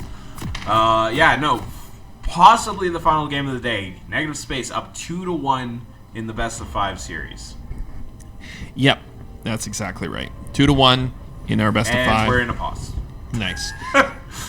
The old classico, no loading, you know. Mid lane did not load. And it's been different people each time. A summoner has disconnected. We had K for Kimchi last game. Mm-hmm. The game before, it was Ryu, I think. Might have been Ryotaro's. Might have been K for Kimchi too. I don't think it was him twice. Yeah. But it was Kitten. It was Kitten. Oh, okay, yeah. It was Kitten, yeah. And now it's happening to the other team, so we can't blame DDoS. You can't blame it. Oh, you want to switch the screen? Ooh. Yeah, I might as well do that. Glorious.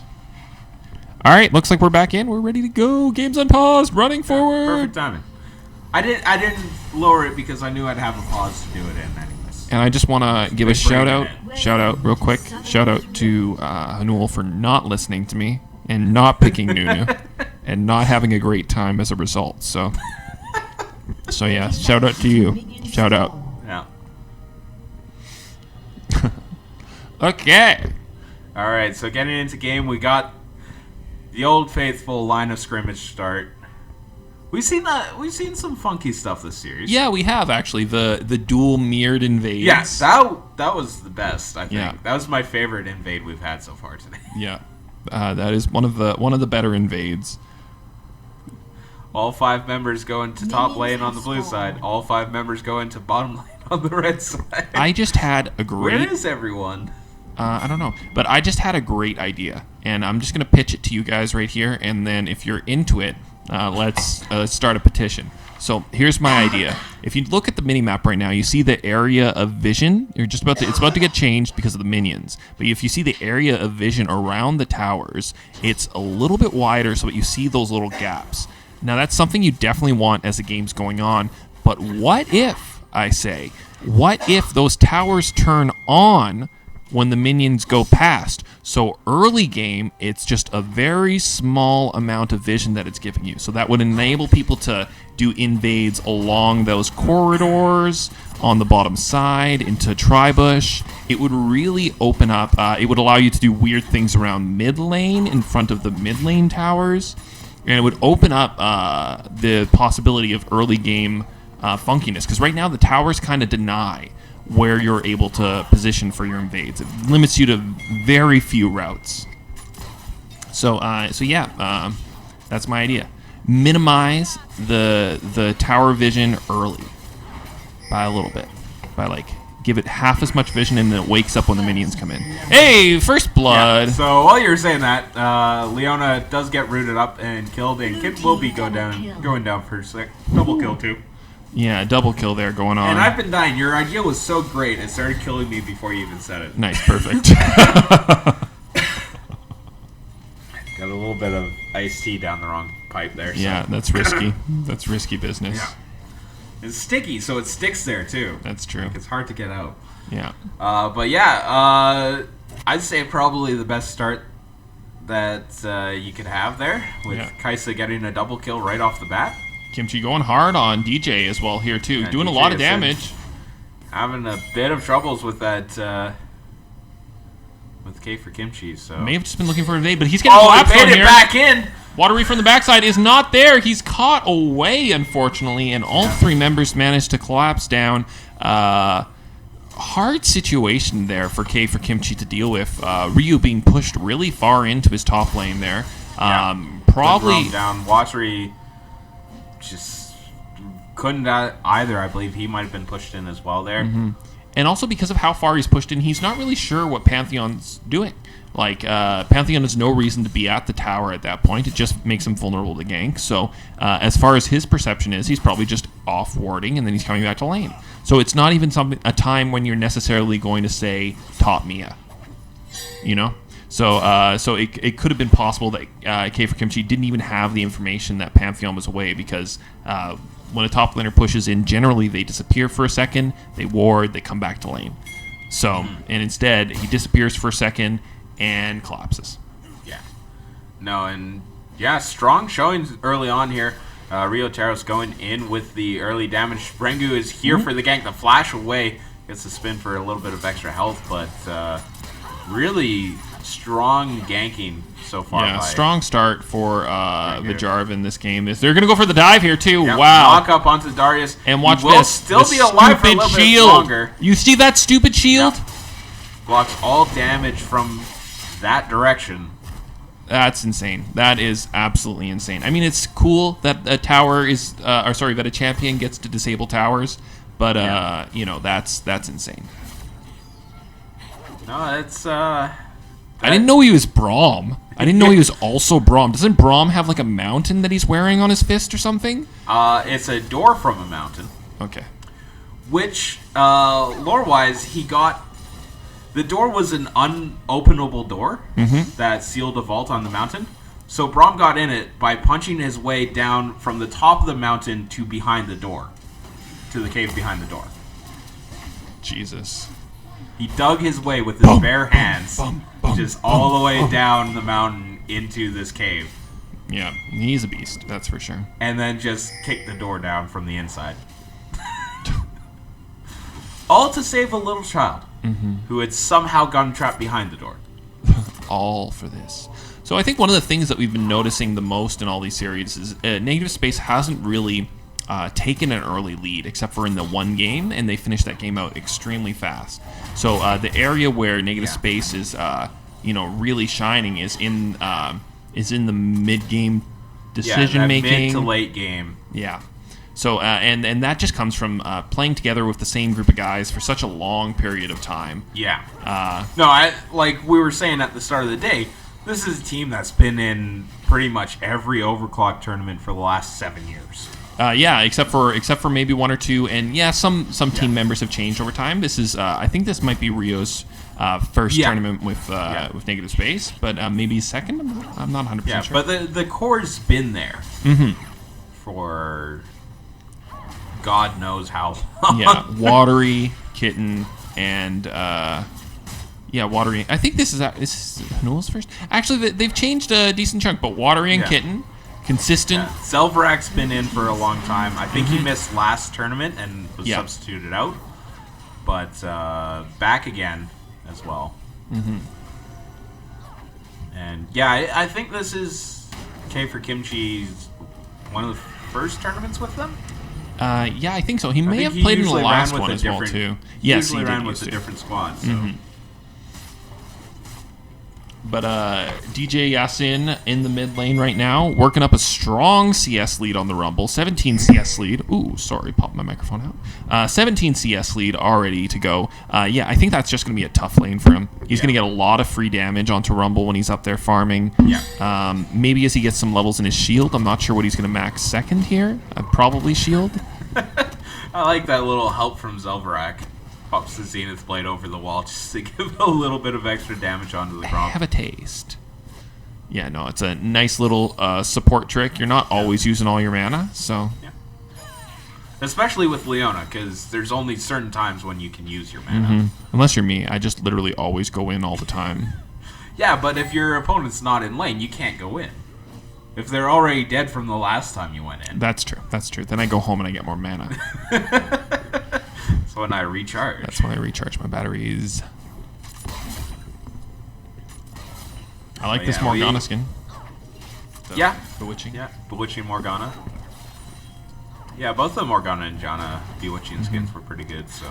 Yeah, Kitten really trying to force this lane to reset here. He's going to get his wish here with the minions. So they're going to reset right in the middle. Malphite's been waiting here patiently. Yeah. Morgana, he's looking for a double hit. Jarvan's coming as well too, though, and so is Pantheon. This is going to backfire. Darius is going to be able to TP from the base, but here it comes. Zelverak, and he ulti does not find Musicorn, but J4 is in here, locks up both K for Kimchi and Zelverak on the backside. Rengu keeps going forward, gets the slowdown. Not going to get anything else. Oh, the shot coming out from Kaisa. Wow. Didn't see that one coming. No, that came from nowhere, really. Just completely cross-map snipes. Yeah.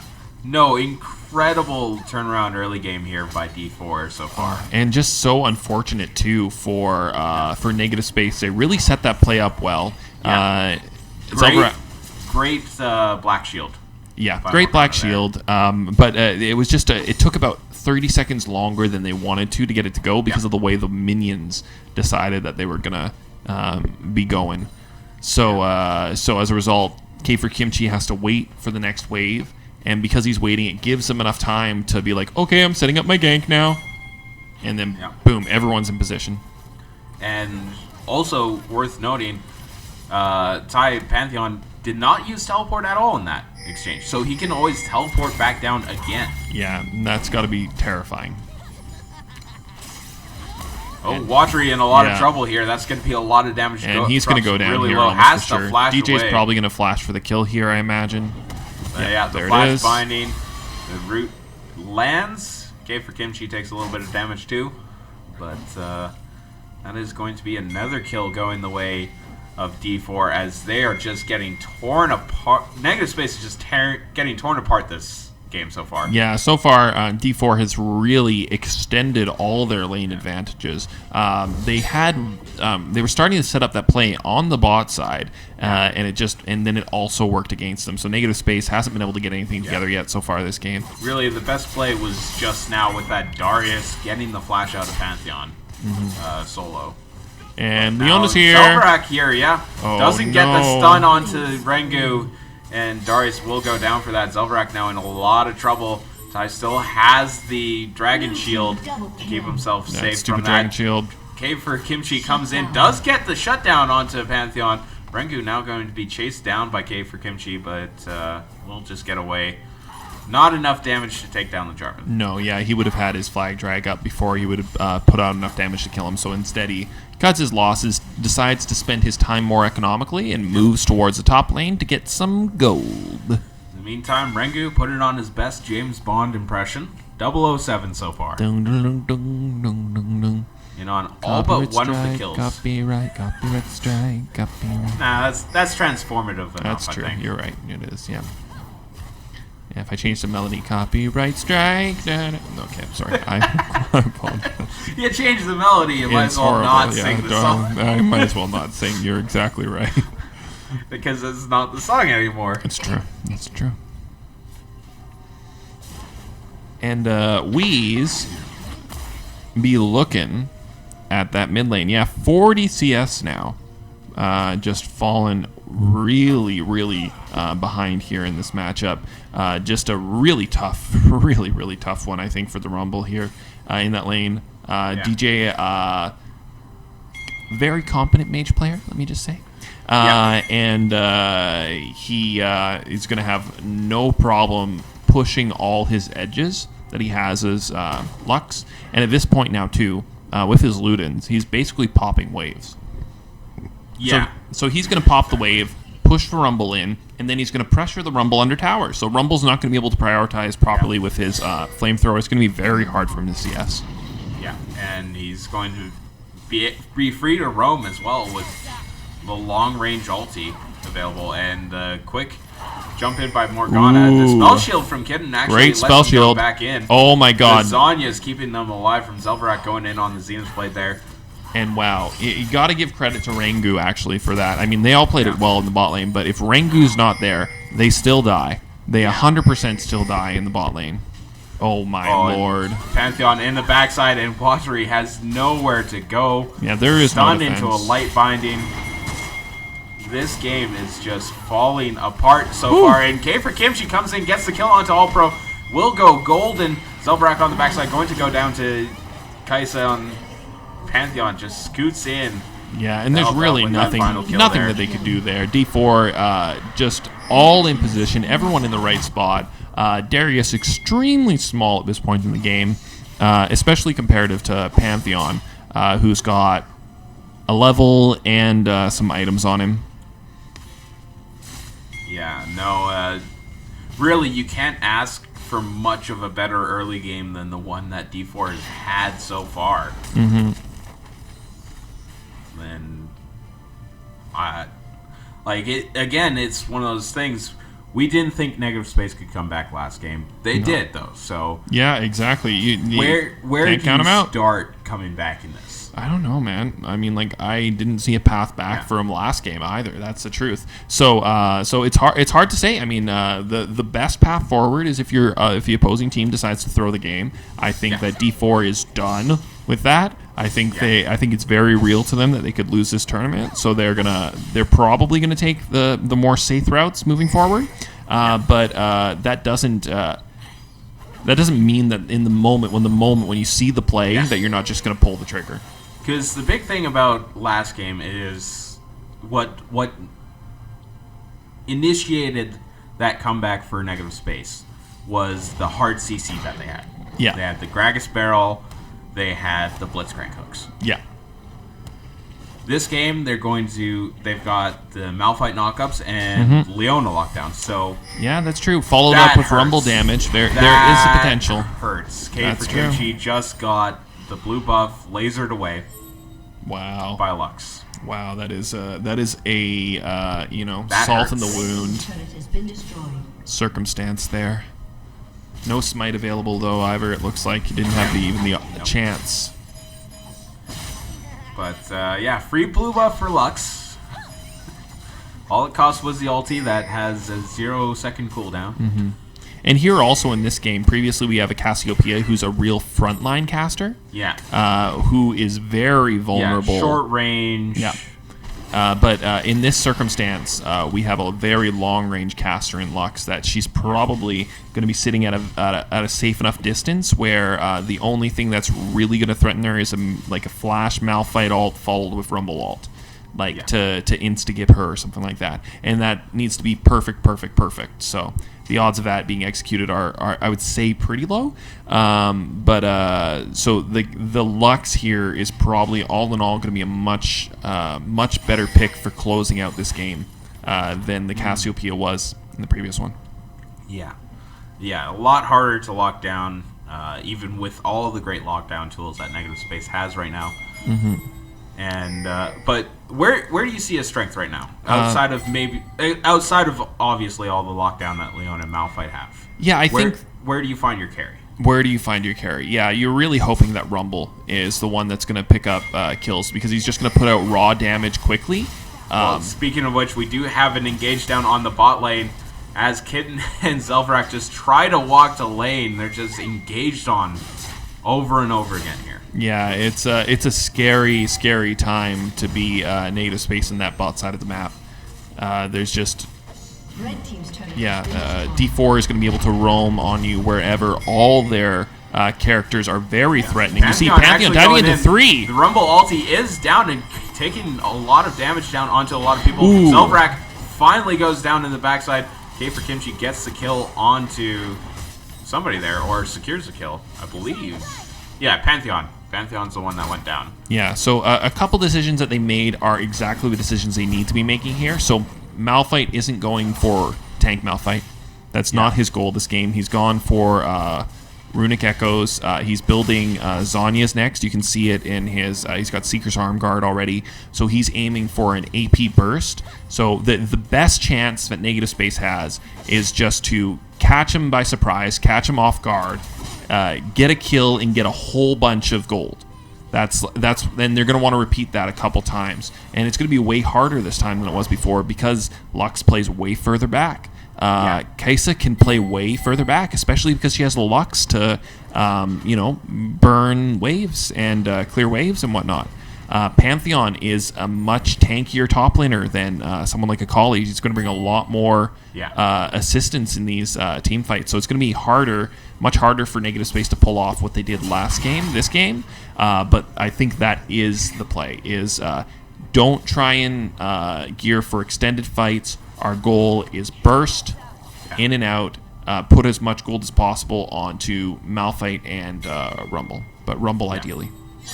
Yeah, no, if you get that pick onto the Lux or onto the Kai'Sa, I think you have a much stronger chance of coming back in this one, as the Windrake is going down here. No contest going to be coming out from Negative Space for this one. So that's the third Drake.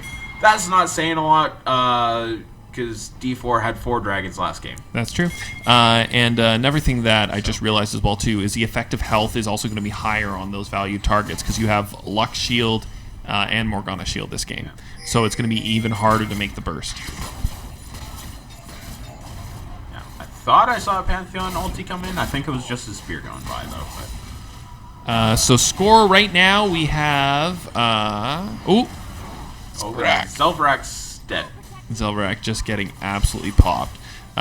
So with right now, the score is 2-1 in the series for Negative Space. If D4 wins this game, it'll be 2-2, and then whoever wins the next game will win the tournament. Or if Negative Space wins here, they win it all. Then it's over as well, too. It's over and done with. No reset brackets today. Everybody wants to go spend Thanksgiving at home for the evening. That's true. Everyone likes... Gonna spend it watching Sunday Night Football. Sunday Night Raw. I wish Raw was on. Yeah, I haven't watched... oh, boy! Oh, and there's one of your guys you need. Yeah, he's one of the key pieces that you need in these fights.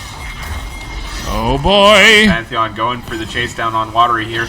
Darius on the backline trying to get something done, but Musicorn will push him back and shut him down. Dominating now 6-0-1, 3-0-6 on Lux, 1-0-13 on Jarvan.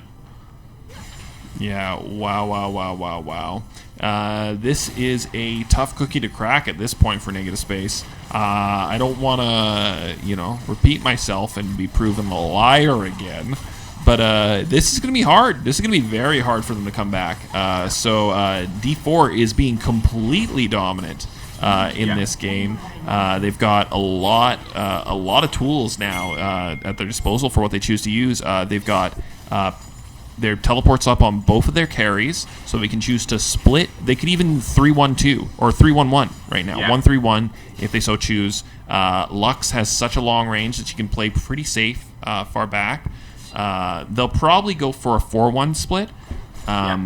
But honestly, they could even group 5 together and then just start the wave snowballing, group 5 together, and then rotate as 5 to the different pillars as a wave starts to snowball. Yeah. No, agreed. Like, they could do the 5-man. I think that's probably not the way to go, just because you have the double teleport, you have the pseudo global in Pantheon, so you might as well get more than one wave going at once. Yeah. Which, I mean, they're going for the 5-man push, so yeah, they've got a lot of different options here. So if they want to make sure that one person doesn't get caught out, the easiest option is to let Lux play really far back, group 5, and have those 5 be the ones pushing. Yeah, and you see Darius is on the backside looking to be able to collapse. Yeah, Malphite's there too. Yeah, they're gonna pull the trigger, but let's see what happens. Nice ultimate already. DJ Essen misses the ulti, and Morgana goes down immediately. DJ is sitting half health, Kitten on the backside trying to get the ricochets in, but it's not going to happen. The shutdown goes on to Lux, but Musicorn is still alive and healthy. Kitten barely lives through this one. And it's just going to be K for Kimchi and Kitten. Zelvarak as well, still alive. Yeah, they may be able to defend this push. There's not a ton of minions left. They do have Baron empowered minions, but there's not a ton of them, and they do have an AD and a tank. Well, not a tank. Zelvarak does go down, but they do defend the base for now.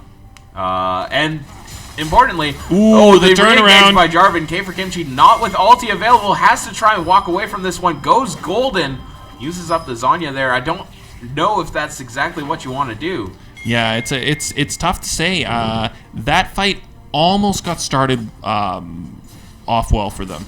K for Kimchi wasn't close enough to follow up with Watery's ult, unfortunately. He got a really good ult on the targets that he's looking for. He hit it on the back line, and by the time K for Kimchi was able to get in range to ult, Lux had already managed to walk a little bit out of that ultimate. So she didn't have the ult taking on her in the fight. Perhaps that gives them enough damage to get the kills that they need. Yeah. But Negative Space doesn't have a problem pulling the trigger. And that's the only thing that can save them in this case, is that they're going to pull the trigger, and they're just going to really hope that it works out for them. Yeah. Well, I mean, at the same time, that was a lost fight, technically. But when you're as far behind as Negative Space is right now, you're down 12k gold. Yeah. You're down. They have the Baron buff. You go 2 for 4, and that's honestly not that bad. It's just you can't take that trade too many times. No, yeah, and Zelvarak unfortunately is going to go down here. Yeah, caught out. Really great snare there by Yasin. Yeah, K for Kimchi just going to get pushed back as well. Rendu just jumps in on a dangerous no spot. Flash available. Rooted up. Will be going down. Maybe on the backside. Takes a while to go down, but does eventually. Rumble is as well. Darius, the last bastion of hope, but Ryutaro will not find any help coming to him. No, yeah, and that is going to be the game there for sure. D4 is going to manage to pick this one up, bring it to 2-2 in the series, which means that we're going to have one more game to go, folks. Winner take all, for the glory, for the money, game for my love. 5-4-3. Game 5-4-3. Goddamn, I forgot you. Zelvarak trying to go in, trying to get something down in supportal combat, but Pantheon says, no, this isn't. I'm not going to let you 1v1 my support. And good game to D4, taking that strong lead in the early game again, even stronger this time, and just not giving up. Giving up. Yeah, there's not much to talk about after this game because, I mean, we had all game to talk about. They built that lead so fast and so early in the game that they just blanketed through the rest. Like, there's not really anything to break down that we didn't have time to in game. No, yeah, they pushed. They pushed to win, and they won. And they did great. That does push us to a final game for the day. No matter what, we have a winner at the end of this next game. We're going to take a short break. Get ready, get ourselves ready, get the players ready, and we will be back soon with the final game of the day, live here, the Edmonton Open League of Legends tournament at OverKlocked Gaming. Oh, hello. How are you? All right, let's get back in it then. And we are joining in halfway through the pick phase. Why? Because we were plugging the last game on social media. So tell your friends. Tell them to join in. Join in for the stream. We'll get a high number. Maybe Mary Brown's will sponsor a tournament again. Who knows? We don't know. We're just trying stuff. Yeah. We're just enjoying some League of Legends. Some great League of Legends by two quality teams. And let's look at the bans. So do we see any adaptations of bans? We keep the Gragas ban. Gragas ban stays. First 3 bans were the same for D4. First 3 bans were the same for negative space. And it looks like we're just going to see a couple of different picks. So we see the Jarvan first pick for negative space, since they do have first pick this game. Yeah, that was first pick by D4 the last 2 games, I believe. Yeah, I think it was. So it'll be interesting to see what jungler we do see come out from them. We are going to see the Cassiopeia and Pantheon again, though. And 2 jungle bans from negative space. They didn't pick their jungler early, so they're going to just throw all the rest of their bans right at the jungler's face. Yeah, no, that Rek'Sai we did see earlier on in the first game. Yeah, he did great, actually. It was very impactful. Brought a lot of good knockups, but negative space just had too much damage, I think, in their team comp. Yeah, and I'm kind of interested because we're seeing Ashe come out. Yeah, love it. One of my favorite champions in the game.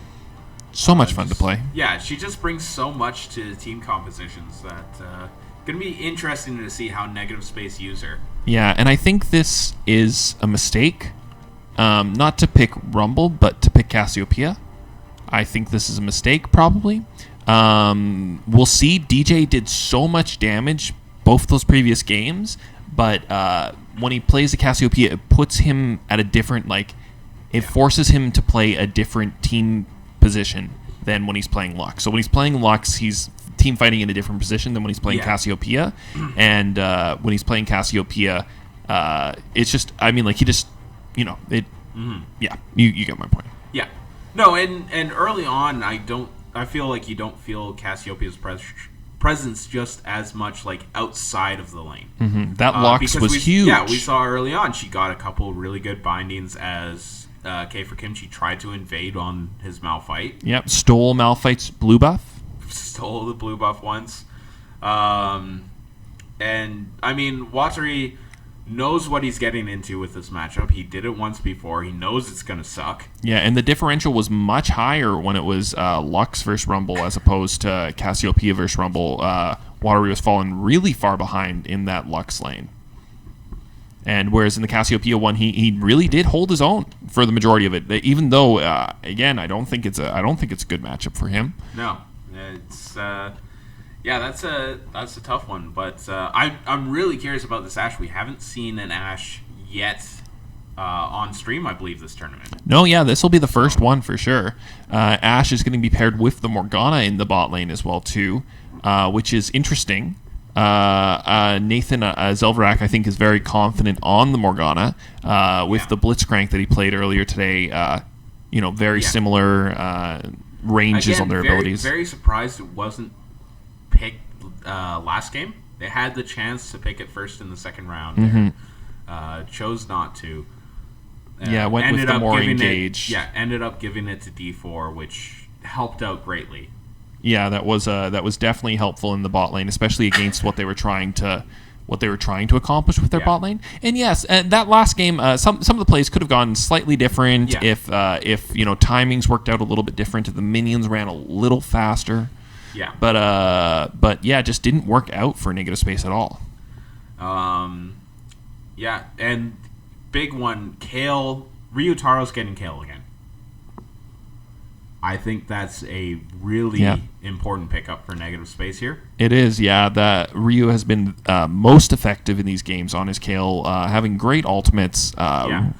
Even in the games where he hasn't been in position to carry, in that game against Akali, he was so far behind, he wasn't doing any damage even come those late game team fights. Mm-hmm. But that ulti is so important to this team. Mm-hmm. Just having that extra few seconds where a carry can stay alive or a tank can stay alive and just soak a little bit more, right? Yeah, and we are seeing K for Kimchi on a more aggressive early jungler as well this game. Yeah, similar to the Gragas that he was doing before. And that's definitely more along his play style. I think he wants to be able to make plays on his own as much as possible whenever he has the opportunity. It'll be interesting to see how Rengu as Echo handles against the J4. Is he going to be aggressive? Is he going to be invading? Because that's an interesting one, actually, is the Echo, because Echo has been banned out for most of this tournament.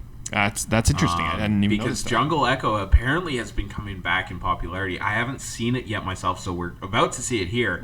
But supposedly it's been Jungle that Echo has just been rising up constantly.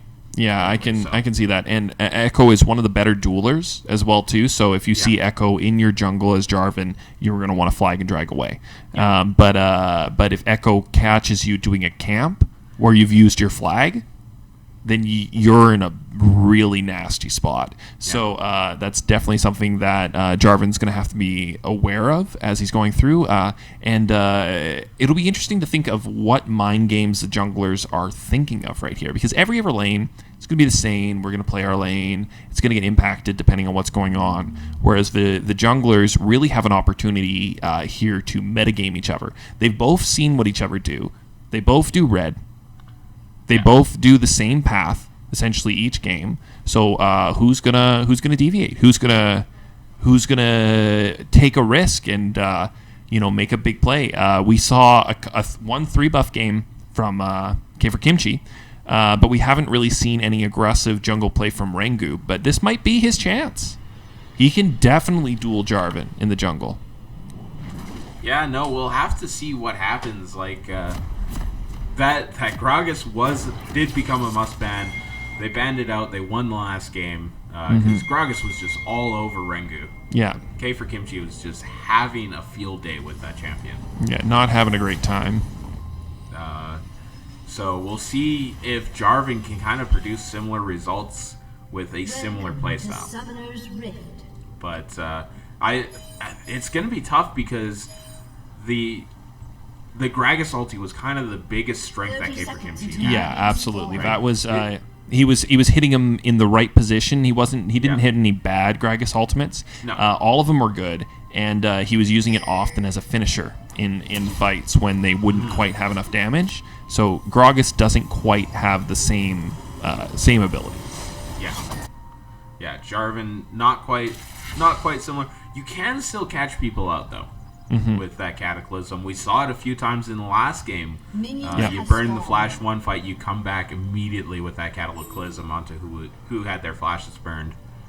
And especially with this Rumble, you trap people in that Rumble ulti, and that's going to be big. Well, that just made me think even more that that's probably one of the Cassiopeia even more vulnerable than someone like Lux. In this circumstance, when Jarvan was the first pick as well too. I'm really surprised. Honestly, I'm very, very, very surprised that they chose to drop the Lux coming into this game because it was a pick that Negative Space didn't have any answer to. Yeah. So. And I do kind of like the fact that Cassiopeia didn't get banned out. I'm not 100% certain whether she was picked in the first round or second round. I don't remember. She was picked third pick. She was the third pick. Third pick? Yeah. Okay. So, yeah, obviously she's not quite high enough to make that first round of bans. I have a feeling maybe even if she makes it to that second round, she doesn't get banned. And this is a different matchup in the top lane, too, that we haven't seen yet. So it'll be interesting to see how this plays. Both times Ryu was on Kayle previously. He was playing against an Akali. And I'm trying to remember who it was before the Akali. But I don't think I believe he hasn't played against a Pantheon in lane yet. I think so. I can't remember off the top of my head either who he played against. As Kayle, I mean. Yeah. Yeah. Yeah. In the first game, it's not coming to my head. No, not coming to mind ever. They all blend together. Yeah. Yeah, you play so many games of League of Legends, and they all start blurring. And commentating nice is no knock up. different. Yeah, Musicorn gonna take a little bit of harass here from the Ashe. I'm kind of curious what kind of build we're going to see from the Ashe here. with the Lethal Temple likely into the Blade of the Rune King or something of that matter. Kitten now almost caught out here. Will get ignited, has to flash away. The knockup does not come down, but great placement of the time stun to lock away Ashe as she went up to board. Yeah, and as far as Ashe, like my preferred build is probably Static Shiv, and then make him a Blade Master and give him Spear of Shojin, and then she's just awesome. Yeah. Well, I bring it up because recently, as K for Kimchi goes in for this gank here, Pantheon is going to ignore some damage. In the last little while, Triforce Ashe has become a thing. I love it. Oh, she has so many abilities to pop her things. She gets some cooldown reduction with Triforce. Yep. Triforce is always a fun item to build on an AD because you get that added movement speed, which is just so nice. And Ty going very low there on Pantheon. Unfortunately, not level 6 yet for Kale, so doesn't have access to the ranged attacks. Ooh, Kale taking 2 tower shots there just to delay the base. Yeah, gonna force this large wave back into the tower here. No problem if she plans on basing herself, which Yeah. I guess she does. Doesn't want to fall to an item differential. Kimchi in the jungle here. Watchery going to try to help out here. Gets exhausted. Yeah, that is a good win for them, getting the exhaust burned. Yeah, that's a bit of a premature exhaust. Yeah, and there's always the mental game too. Once you fall so far in the series, you're like, I am not dying here. I'm not dying for this thing, and you can play it over safe. Yeah. Yeah. But we were saying something. Oh yeah, Triforce Ashe. Mm-hmm. So usually when I've seen it come up, and the builds that I've been reading about, because Ashe being one of my favorite champions, I obviously looked into this. Nice. Tried it out. Usually you go with the sorcery tree for your keystone. For your mastery? To get the, okay. Arcane Comet. Okay.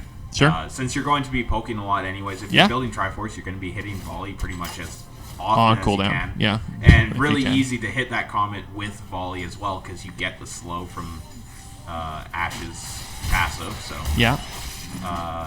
But we're not seeing that out of Kitten this game, so I have a feeling we're not going to get that Triforce Ashe. Yeah, that's too bad. It would be a treat. Yeah. Be a treat. No, it's a really fun build, and I actually really like it. I think, honestly, against this team comp, because most Ashes go Blade of the Rune King outside of that, it's similar to what we were talking about earlier. There's not a lot of health stacking on this team. Mm-hmm. At least I don't think so. I don't know how this new Jungle Echo goes. Old Jungle Echo, sure. Tank Jungle Echo? Yeah. Would have had a lot of health. Well, you can see here he's already decided to pick up an Amp Tome, so Yeah. that's going to say that he's definitely going to be going for Runic this game. Yeah. And as a result, I would be very surprised if he went down the tank path afterwards. At most, I would expect to see like a Spirit Visage. Yeah. You know, I can't imagine... Yeah, I can't really imagine him going tank, so I imagine he'll probably actually go full damage then. Ooh, here he comes! Yeah, Watchery This is tough. in a little bit of trouble here. Does manage to get out of the slow in time, and will just walk away from that one. Oh, I think it's Swain that I'm thinking of, maybe. That pulls Rumble back and ruins his positioning. It's someone. Yeah. It's Swain or because when you get stunned in Echo thing, it doesn't reposition you. But the Swain one, I think, kind of maybe that. Forget it. I'm not even. Whatever, guys. Swain Doesn't one, matter. if when he pulls you in, it would turn you to face him, I believe. Yeah, So, it would. Yeah, it's annoying. Yeah, I could see like snares causing you to not be able to face the proper way just because you can't technically move to a location. Yeah, you can't move, so it wouldn't turn you. Mm-hmm. Your movement is turned off. Yeah. Unless you had somebody in auto attack range. Yeah. But other than that, like I could see that might be the issue. Mm-hmm. But yeah, we're kind of into another one of those really slow games. Slow start. Both teams are wanting to not lose. The desire is to win, yeah, sure, but mostly I want to not lose. Yeah. And to be fair, again, we find ourselves in a game with a lot of late game. involved here. A lot of late game, especially on the Kale, Rumble, Ashe, Cassiopeia, Kesa, Echo. Like, Jarvan's going to fall off, Morgana's going to fall off, unless she goes full AP. Same with, I imagine, Pantheon. I actually don't know with Pantheon because he's so new. Yeah, he kind of falls off eventually. You can, to an extent, play him like an assassin. Ooh, they spotted it. Yeah, the Ashe arrow comes through, and it's just going to sit him on the Rumble ulti. Cassiopeia now coming in, gets the Petrifying Gaze onto Rumble, but she's still standing in the ulti. Wow. And Musicorn will also go down here. Kitten just pounding away, and that's 3 for 0. The beautiful combo between the Ashe ulti and the Rumble ult. And Ryu, I don't know if you saw that top lane, but Ryu has Pantheon within inches of his life as well. Yeah, hit that level 6 power spike and starting to take over the lane in the top lane now that he has the ranged attacks. Yeah, that was a very well placed ultimate by both Ashe and Rumble there to kill the jungler. Yeah. And basically secure the dragon as a result of that. Exactly, yeah. And then just start this fight. And yeah, you're right, exactly. Cassiopeia got the stun onto Watery. Watery has to face her, but she was still she was still in his flamethrower. In the flamethrower, yeah. So I think Watery was exhausted as well too, but it's still a significant amount of damage. Exhaust more effective against auto attacks than ability damage, of course. Yep. And so much damage coming out onto DJ Yasin. So again, the Cassiopeia forcing him in that range that he doesn't really want to be in. Yeah. No, and it's like you said, like with a Lux, you wouldn't have been anywhere near that flamethrower. No. So kind of got to question that. Pantheon coming in, gets the stun onto Watery. He's in a lot of trouble. He's going to drop the ulti as well. Kale's in on the Miasma, teleported in, has the ulti going down. Will not be able to pick up DJS in on the backside. Too many members of D4 there. Yeah, D4 absolutely dominant in that gank. Beautiful gank there coming in from Rengu, just destroying Watery, not really having any chance at all. And yeah, because I guess you can't not cancel TPs anymore. Yeah. You know, he tries to get backed up, but there's no way. Kale doesn't have a completed item yet.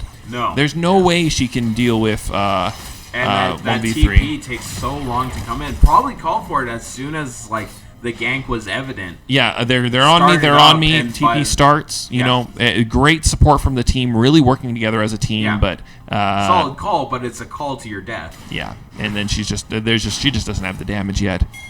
So maybe in 6 minutes. Yeah. Yeah. No. Definitely definitely a teleport they'd like to have back. Yeah. Or in the immortal words of Kobe Bryant Helsman, that TP sucked.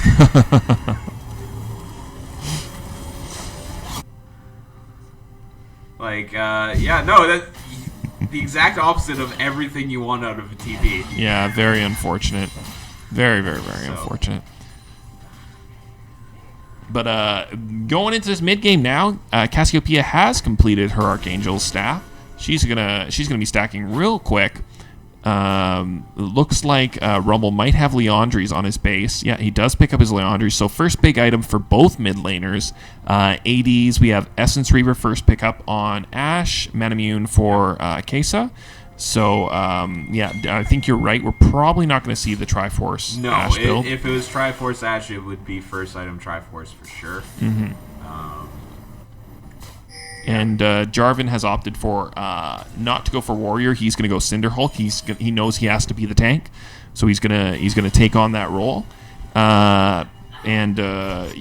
We've got more AP coming out of Echo, so we're going to be seeing probably his Proto Belt next. Pantheon jumping in on this fight, and Ryotaros, he's had some strong showings with Kale. The Qs leave a little bit to be desired. Yeah.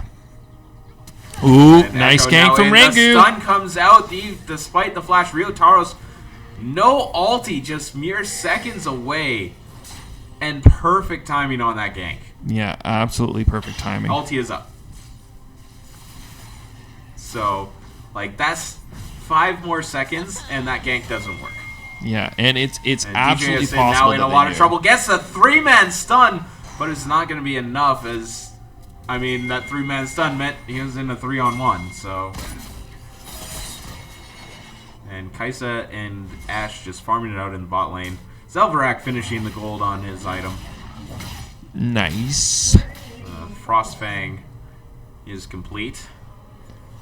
Getting down here in the bot side, facing off against Kesa. We do have a 2v1 right here in the bottom lane. This is when they would probably want to get some tower plates here.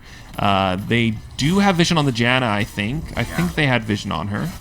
Dragon is coming up. Rift Herald is going down. I have a feeling negative space, as soon as they hear this announcement that Rift Herald has gone down, goes for the Dragon. Yeah, maybe they didn't actually have vision of the Janna there, because it looks like they were waiting in the bush as if they were going to catch somebody. Did it not announce Rift Herald dying? Does it announce? I would imagine it's supposed to. Or does it go? Because I swear they say the Rift Herald has been destroyed. Maybe. That's really weird. I don't know. When you kill the Rift Herald in TFT, all you do is get an item. So. Yeah, the flash forward by DJ Sin goes in onto the Morgan. Zelverak goes golden, will fall down to this one. A beautiful picture of his death. Yeah. Thank you for the beautiful shot. J'apprécie. And Cassiopeia getting that pick really, really easily. Flash ulti. But now you don't have it for this dragon fight here. I don't know if that's going to keep them off of it. Kimchi's going in hard. Yeah, Kimchi goes so in. Hard. The ulti from Rumble comes out. Not really onto anybody here. And the actual Echo stun comes in onto Watery. Gets golden after the Kale ulti as well. And he's going to go down as well. Oh, darn. And like fine art, that was just a little bit too cerebral. A little bit too cerebral. They're trying something a little bit too fancy there. If you saw Watery TP to the ward after dropping his ultimate. Yeah. Right? So Watery's in the area, but he's getting himself right into the fight. But the Jarvan R ult and the Rumble ult didn't line up. So and that's really the piece of the puzzle that you need to the match up right there. So really interesting play. They tried to make for sure. Forcing that fight there, but unfortunately doesn't work out for them. Yeah, and they'll lose a mid tower from it too. Rift Herald being sent down the mid lane. Will get a charge off, it seems, unless Caleb got behind it just in time to smack it in the face. But still a 2K gold lead so far developed for D4. 2 towers to none. Yeah. 1 dragon each? Yeah, 1 dragon each. 4 kills to 6. 20 CS lead down in the bot lane. Yeah, that's the only significant CS lead we're seeing across. 20 CS in top top well. too. Yeah, and on 20 in the jungle. Yeah, surprisingly only a 4 CS difference with this Cassiopeia matchup. Mm-hmm. It's like you said, it's just not as punishing, it seems, as that Lux matchup. Yeah, and obviously he didn't know that he was going to play Rumble again. For sure, because that wasn't a pick. But you have every reason to assume that he would, considering that every time they had the opportunity to, they did pick it. And it wasn't like it was ever not impactful. It was always impactful. So if it ain't broke, don't fix it. Right? So yeah, so I think the Lux would have been a more dominant pick for sure, but Cassiopeia still managing to do a lot of damage, be very effective in some of those getting some of those picks. Yeah, no, and now D4 grouping down on this nice bottom lane bind. tower. Yeah, we'll get a little bit of damage. 4-5 in the bot lane. They're sticking around. This is when you walk. Okay. Yeah, their Gale's on team's her way coming down. to back them up. Okay. Has TP available for this, so looks like they will try to defend it. Ash Arrow's coming The Ash in. Arrow Rumble comes in, ult. gets onto the Cassiopeia Nice. in the Rumble ulti. The Petrifying Gaze doesn't really catch enough. Pantheon actually absorbing so much damage under the tower there with that shield. But it's still going to be just a run through for negative space as they chase D4 off of the tower. And really good play there from negative space. A lot of resources expended to make it happen. Teleport from Kale, as well as all the ultimates, but absolutely worth it. And really the perfect arrow target. Yeah, Cassiopeia was hit. She was hit from the side of the lane, so she doesn't see where Ashe is quite. It's coming over a wall. Those arrows are very hard to react to, so good arrowing spot picked by Ashe to make sure Flash wasn't up either, so there really wasn't anything DJ Yasin could do. Yeah, he would have been, if he has no Flash, then there's nothing that he can do there. And just, you layer that Rumble ulti on top of the Ashe ulti. Jarvan too jump in and on that. You can't get out of that. Yeah, and that's probably what you want to do, is you want to Ashe, Rumble, Jarvan, not Jumbo Jarvan or Rumble, Jarvan, Ashe, or Yeah. No, absolutely. Ashe Arrow should be the initiation for most of their fights, unless they get a flag and drag combo. Yeah, and this has got to be a little scary for D4 now that they see how it's going to work. They're going to see that, okay, well, we need to have someone who's going to stand in front of Yasin. So who's that? Okay, it's Pantheon. Okay, it's Pantheon. And that's essentially the play. You have to make sure that Pantheon's in that position, or Janna's just got to be shield and then mash that ult for healing in those circumstances, because if someone gets arrowed, they're eating 2,500 damage. Yeah. So. No, and really great defense of that tower. But now Pantheon pushing in the top lane. Echo going to back there. Still a minute on Dragon, or just under. Arrow coming in and hits! Lands onto Cassiopeia. That will be the binding following up on top of the Rumble ulti. Wow. A great block by Zelverak, and Watery will get the kill. And another pick onto Cassiopeia. She will be down for this Dragon now. And that was Yasin's ult did hit both of them as well too with the Cassiopeia ult. Managed to connect on both the targets, but not. Echo now going in onto Zelverak. The heal comes out, keeps him alive for a little bit longer. The binding keeps him down. Then Musicorn comes in, finally kills Zelverak off. Pantheon on the back line will stun up K for Kimchi, trying to chase after Kitten, will get slowed down by the Ashe and ultimately taken out. They're just one after the other diving into negative space and losing their life for it. Yeah, and that was one of those fights where you thought you just had a person overextended, but negative space did have the backup nearby. Yeah. They were ready. They were basically ready for that fight. That was Kale who joined in from the bot side, right? Or who joined in from the bot side? I think it was Kale. Yeah, it was Kale. Just good rotation by them. D4 trying to collapse on what looked like an out-of-position player. Yeah, Zelverak lived for 10 seconds longer than he should have. Yeah, he did. He lived for a very long time. Like, clutch heal coming out of Kitten for that one. Keeps his support alive just long enough that it baits more people into the fight, and that's what it was. It was Kitten. Yeah, no, that's where I got confused. Okay. Because I saw the heal came in, and I was like, who has a heal? It must be Kale. No, it was Kitten's summoner heal. Yeah, that kept him alive. Yeah. Sometimes the simplest answer is the hardest one to see. Yeah. And the binding actually landing onto Rengu here. Not going to do a whole lot there, though. And just continue pushing out now until probably the next objective looks to be fought over. Yasin just catching binding after binding. Ooh, arrow incoming! Arrow comes through, lands onto Janna. Not exactly the priority target. Echo will disengage with the time warp, but... And this is a fight they don't want to take. They want to pull off here. Chasing onto Yasin. Has so much health, he's not dying to Yasin yet. Oh, and this is going to be a bad fight for negative space. It looks good so far, but it is going to turn around nasty real quick. Zelverak now going to get caught out by Musicorn. And Echo going to continue running forward. The double kill coming in, and definitely an overextension. Oh, yeah, just a really, really, really bad decision deciding to take that fight.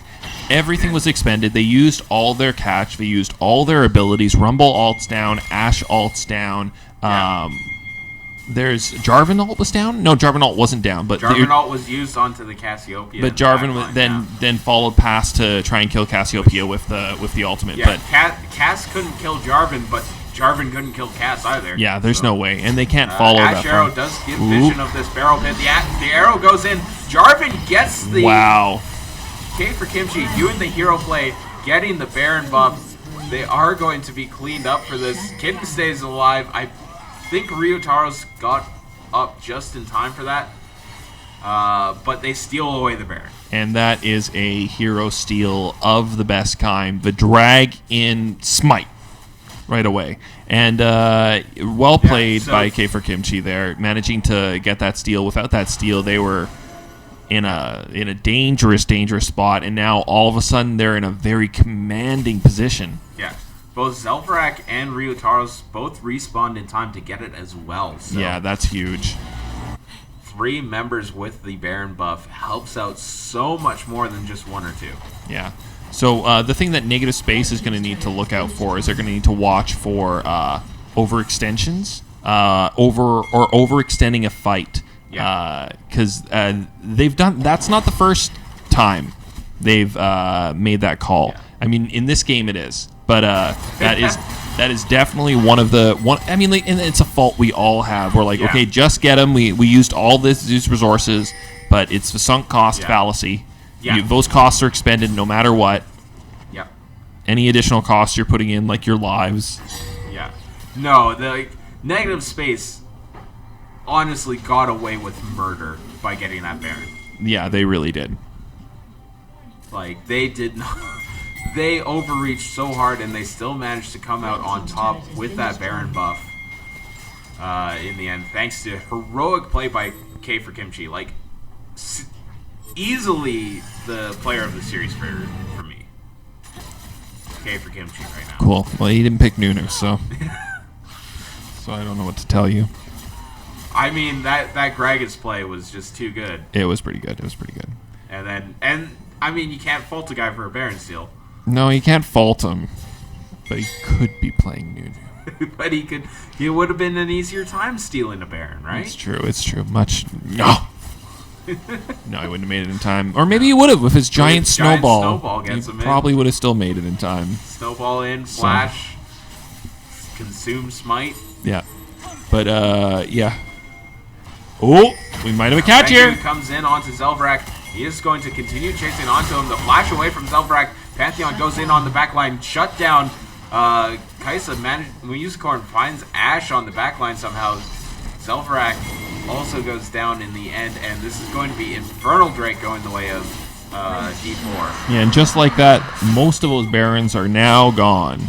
Yeah. But, I mean, at least they aren't on D4. Yeah. So D4 get with a great initiation there. Negative Space not quite in position to deal with an engage there. Still kind of wandering or meandering towards the next objective. I'm not sure what their comms are like right now. Who's making the calls? What are we doing next? Rumble ulti to separate the rest of the team here. Pantheon actually should be going down on the backside of that. Yeah, and again, an overextend here from D4. So this is just and this might be a consequence of fatigue as well too. We're deep in the series, a lot of stress going on. It's so for the tournament, no matter who wins here. Yeah. Oh, okay for Kimchi, Fako Engageo, but here comes the real engage. Ashe Arrow just misses. Pull back, boys. Okay for Kimchi, can he continue going on? Zelvarak as well. Ryutaro's actually going and the cutoff. Nice by DJ Yasin, just completely decimating the KO there. Ulti has to come out. DJ Yasin. Ashe flashes forward for that one, but does end up killing off DJ Yasin. And Echo now in trouble on the backline. Wow, Music Room just dominating. Kills off the Ashe in the 1v1 there, but does give his life for it. And Pantheon returns on the backside, and that was just all opened up by by Ashe and Ashe and Kale. Kale, thank you. Ashe and Kale just completely opened up by them. They're doing so much damage just as they're pathing from the little nook to their tower, just completely chunking them, opening that fight. again, they were ready to pull the trigger when they missed. Yeah, You got to be if they're wanting to not lose these team fights, they can't be making that choice. Yeah.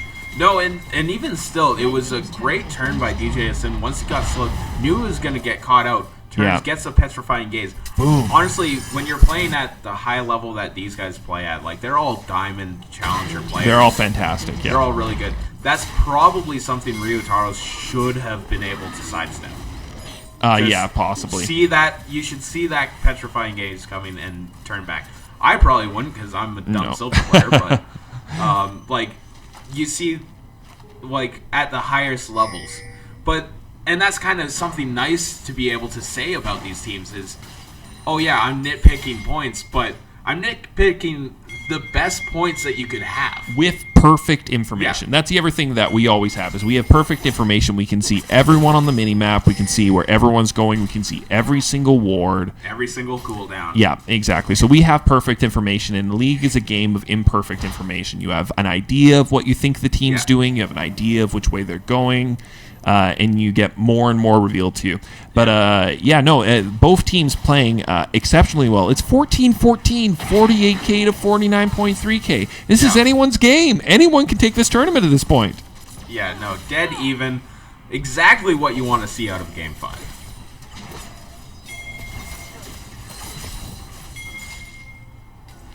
And, the Baron dance starts up once again. Ooh, and that's an Ash Arrow whiff.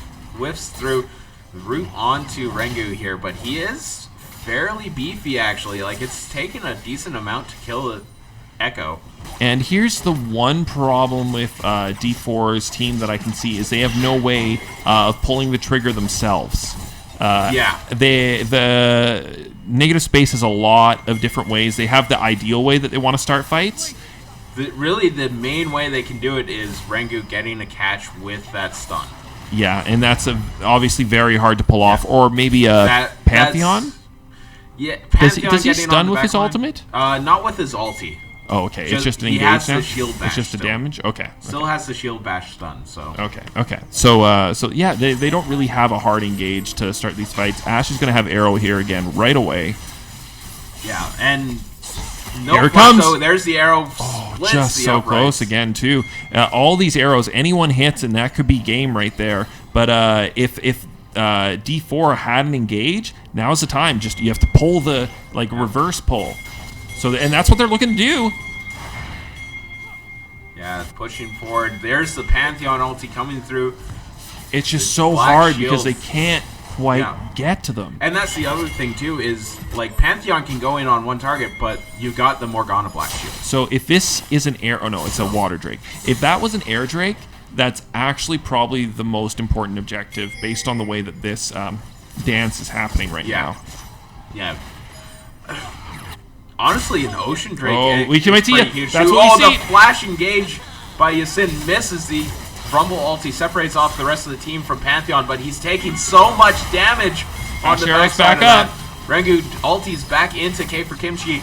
The Ash Arrow does come through at some point here, but the shutdown goes down. Ryutaro going forward gets out DJ Yasin, and that's going to be Baron with a 3-for-0 fight. Only the bot lane left alive for D4, and negative space is in a huge position of power. Yeah, and Yasin in a really tough spot there, really trying to. I think they see exactly what we're seeing right now. Is they want to start one of these fights when it's opportune for them, but they don't have a way of starting it. So Yasin putting himself out there, putting it all on his shoulders, going for the flash ult. You could see he was ready for it, just sitting there on the side, and almost gets the Ashe. They don't. There's no great position for him to ult there, but he almost gets her. She's a little bit to the side, and that's all. That's all that it takes. And then Cassiopeia's right in the front line to be counter engaged on, and that's not what you want. Yeah, unfortunately, the fight not going the way of D4 this time. But I mean, that being said, I don't think this game's even close to over yet. No, not even close. I think both teams are going to play methodically. They're going to try anything they can to stop, and they're not afraid to pull the trigger. So if they walk into this... Oh, the Ashe ulti does find its way onto Rengu, but that's not quite the target that they want. Ashe with a very low CD now. It's already 25% off cooldown, her ultimate. Yeah. Which is very crazy. Yeah, and K for Kimchi going in, gets the flag and drag onto Rengu there. And yeah, it looks like they're gonna play the wave rotation game. So they're gonna move from one lane to the other as waves start to build up. Mid lane is gonna cascade on the tower eventually. There's a slightly larger blue wave there. So all they're gonna do is they're gonna dance here for a while, wait, try and take this tower slowly, take it safely. Once the blue wave crashes, they'll probably rotate through the jungle there, and that will be D4's chance to engage. If they want to try and catch them, they can try and catch them when they're rotating. But there's the ult! Lands onto Rengu. He will ulti backwards. Doesn't find too much damage with it. Will have to dash forward. Will go down eventually to Zelverak's ulti. K for Kimchi on the front line. Gets ulted by Kale. Still stays alive. And not going to find anything from the Kaisa projectile. The minions get up front and body block for negative space here. And all in all, a 1-for-1 trade. A support for jungler. Jungler obviously way more valuable, especially against this tower siege. Echo stun under tower when you're sieging, very, very deadly. Puts you in a very vulnerable position.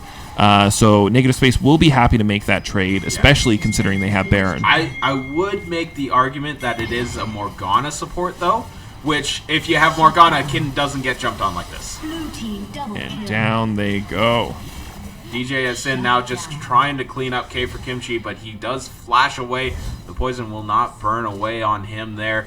And they get the tower, but they lose a few members for it. And I'm just seeing now, with the way that fight played out between Cassiopeia and Rumble, maybe that's not actually a bad matchup for Rumble either. Because as you see there, Cassiopeia trying to chase, Rumble just harpooning her and slowing her down so much that she can't keep in the fight. Yeah, I think early on, it's one of those things where early on Cassiopeia just bullies him really hard. And then as it gets later, it kind of evens out into a skill matchup. Yeah. Yeah, I hear you. So. Yeah, and Yasin very close to level 16 as well, too, here. That'll be a huge buff once he hits that. Pantheon as well, very close to level 16. Ashe is already level 16. One of the reasons why we're seeing such short cooldowns on her ultimate. And a lot of XP still in the favor of negative space right now. Elder Drake coming up in a minute and a half. Both teams with quite a few dragons. Yeah, this will be interesting to see how they play this. Minute and a half for Elder Drake, and then we're going to have Baron as well, too, in a little while. So where will the dance take place? Are they going to try and make a pick down the lane? Negative space, this is where Zelverak's sitting there. That's kind of where Kitten wants to be sitting as well, too. Just on those side things with the ability to launch an arrow right down the mid lane, start the fight, and they have so much follow-up. I think ideally, actually, with Kitten, though, you want to be one wall further back, because then you get that extra range on the arrow, which means the extra stun chance. I also want to say this is one of the team comps. I'm just going to throw this out there. This is one of the team comps that my team always used to run against negative space when we beat them. I'd play Ashe, our top lane played Rumble, and our jungle played Jarvan, and that was a comp we would always run. Yeah. Against them. So and the two-man stun come up by Yasin, but Kitten still takes him down.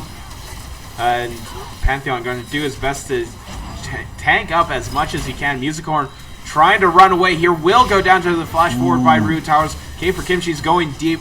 Rengu has to go golden, but he will go down as well. And negative space is cleaning house.